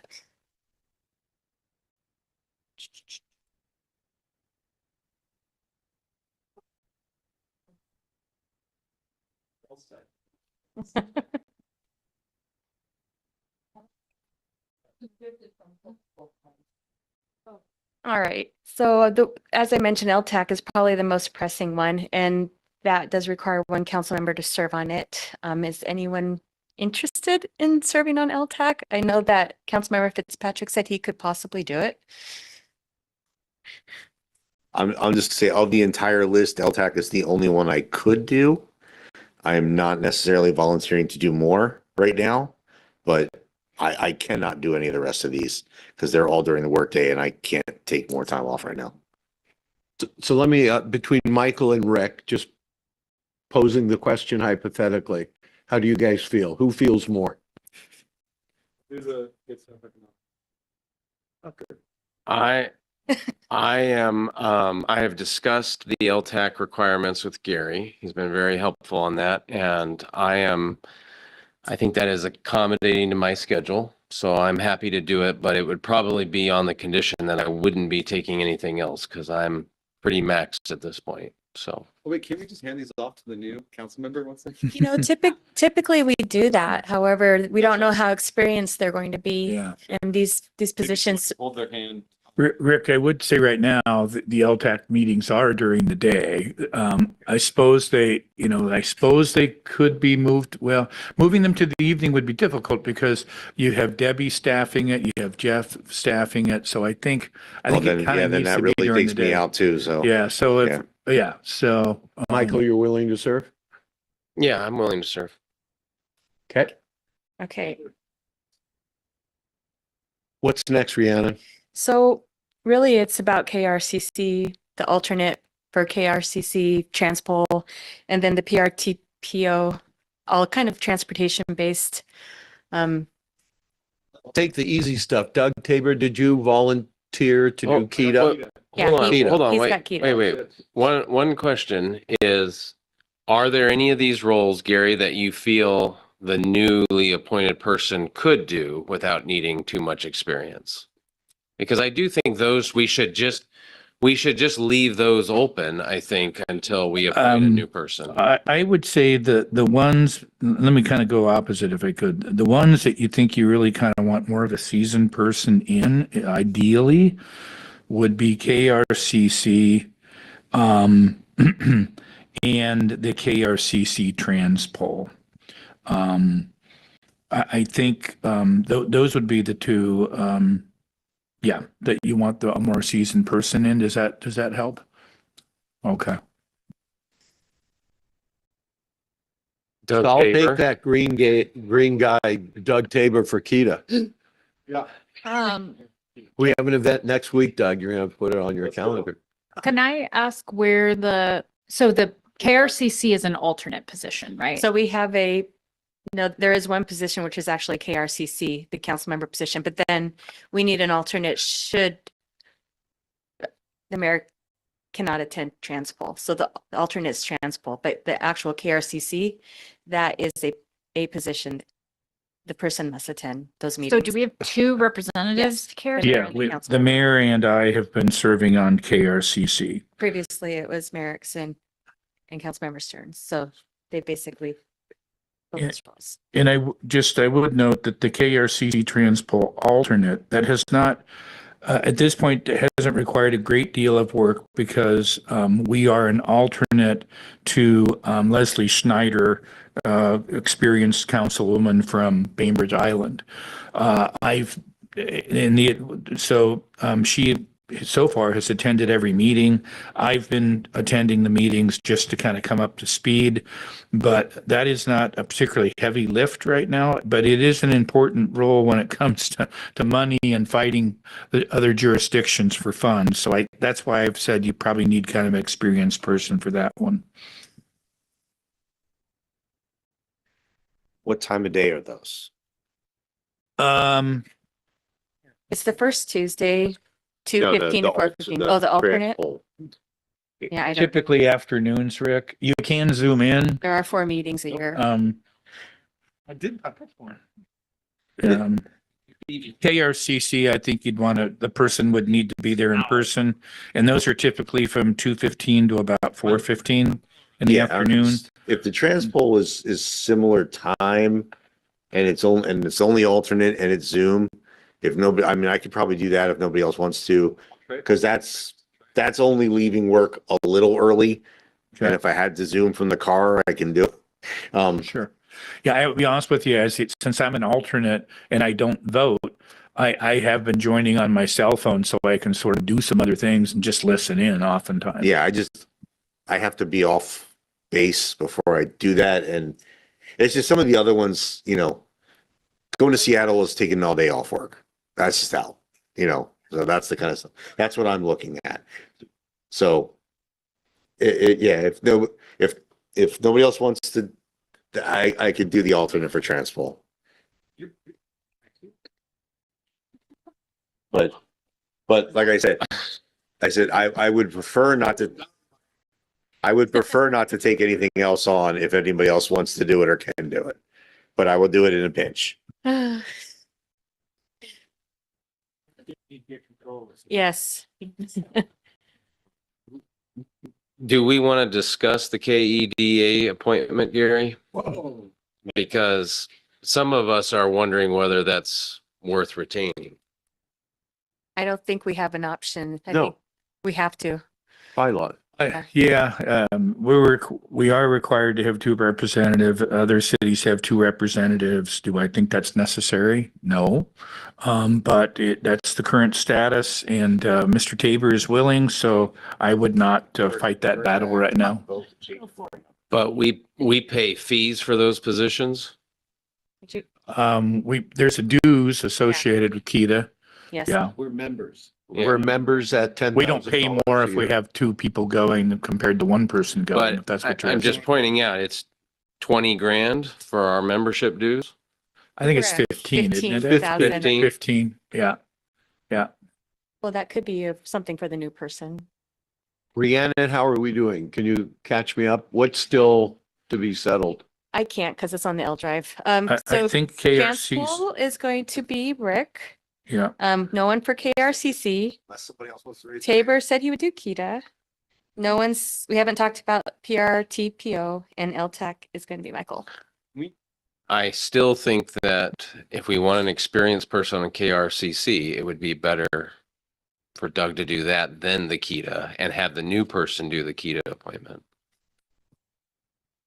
He could do both. I'll take. Wheel of Fortune, what are you doing? All right. Fine. You're taking KRCC. No, No. it's being forced upon me. Okay. Let it be known. But And- yes, And our new council member is going to do KEDA. Yeah. And that leaves PRTPO.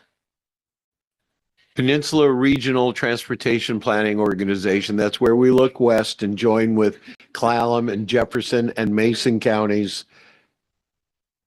We have the unique distinction in the state of belonging to a metropolitan planning organization, PSRC, where major money comes.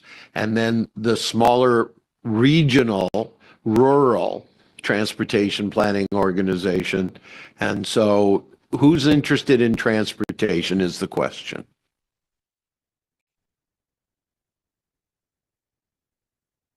I'll trade KRCC for transport. No.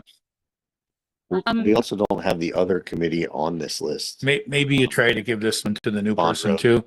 It's not a particularly heavy lift, as you know. So that this seems to me to be appropriate to ask the new council member to serve. And as well. they're backed up by Michael Now, Bateman, who attends all the meetings. Yeah, and the only caveat on that is it is during the day. So if you appoint someone who does work full time during the day, then you might have an Then issue. we'll have to just redeal the deck. Rhiannon, did we cover the bases? Yeah. So just start thinking about deputy mayor position that will come in the future. That was something that we'll have to consider. We'll work but- on that. Yeah. Here If very only there was shortly. somebody who was the alternate deputy mayor. All right, let's move on. Okay. We want to honor Gary McVeigh, who should be tapping his watch right now, but isn't. Very un-Gary-like. Resign myself.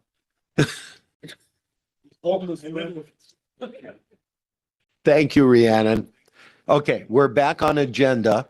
Are there any questions and concerns of the council and future agenda items you want to see added to our list? Yes, I have one. So I'll try to keep this simple. As you all know, we in May, I think it was, we approved pride flags for June and then our American flag banners for July. I recently had some members of the community reach out and want to know if we could do more 250th distinctive banners on our lampposts. Yeah, it'd be one off, some kind of, cheaper material type idea. And their proposal was to create the design for our approval and then pay for the printing and donate them to the city. I asked Britt her thoughts on this. She told me that might not be possible, so I wanted to open that for conversation. Yes, that would violate the government speech provision that the attorney says that we can do this under. Same with, we can't have volunteers help putting them up or taking them down. Right. I'm leaving, right? But I would be hard pressed to approve spending dollars for a one-time 250th when we've got almost brand new American flag banners that serve the purpose and would celebrate, I think, appropriately. Other thoughts? I mean, there's more I could share with that. Yeah, and I just had share with Michael when he forwarded this. My amendment to Britt's resolution was to use the existing ones. So to me, it would need to be a new council action if we were to undertake this. I don't know if there's sufficient time to be able to do this before the 4th. So that's my biggest concern. And then we also need to meet both our resolution about public speech and the US flag code. Rob and I were very, very careful in the design of those banners. They look simple, but when you read the flag code and how they have to hang over streets and they have to, depending on if the street is north, south or east, west, it's actually pretty complicated. So we spent a lot of time making sure we understood the right direction to point those. And I just don't know we have time. I think we're moving on, Michael.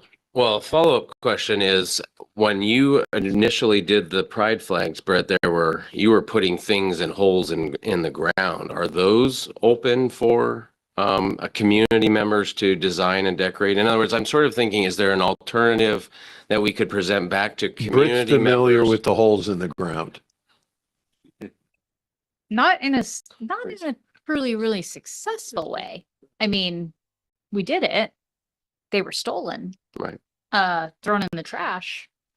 So, I mean, and some businesses use them too, to a degree. I don't know what the legalities of that are, but the Lions. Yeah, I was going to say, unless this the group that you're American talking flag. about is the Lions, So I'm unclear on they what feel they're getting at. there's some territorial issue with the Yeah, Lions. the and Lions takes they put, donations. yeah, too. they put holes, they put flags in those holes, and they're not really their holes, but they think they're their holes, and they do a great job for us doing They that. do So several I times a wouldn't. year.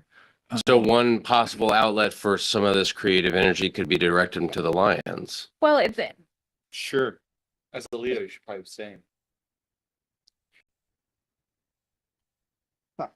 I don't know. I guess we're talking in vagaries here, so it's hard to understand. I mean, what- part of what has happened is the mayor and to some extent myself have drawn some attention to the fact that the city is investing in and drawing attention to the 250th celebration, and people are actually interested in this and want to contribute in some way. It's just, I guess it's just that it's June now. So what is the goal? Yeah, as we far as- we only have one more meeting between now and when this would have to happen, and we have no business agenda on that meeting.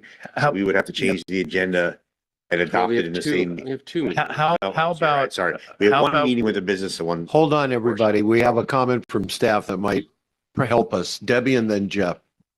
A banner at the stage. I was just going to impact, this is a large impact to your public works crew. So I would suggest that you talk about the cost and the impact of work before a decision is made, because they just spent overtime putting up all the flags for June and they had to bring extra staff in.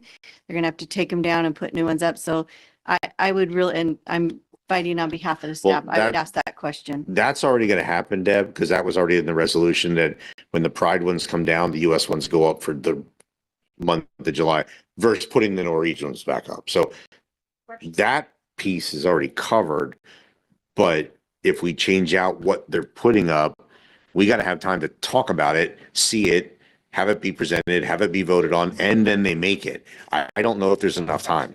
So with regard to the 250th, Jeff's been involved with the committee. Jeff? I'll be brief. I hear the concerns and I agree. It seems a little last minute to try to do something new when Public Works isn't here and those impacts. However, that's not a no.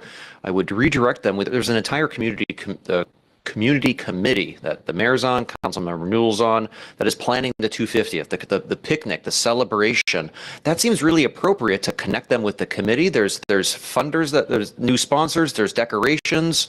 That's a good mechanism because it's a volunteer effort in collaboration with the city. I would steer them that way compared to a nice banner over the stage, for instance, or something. I know that would impact Public Works, but you could do that.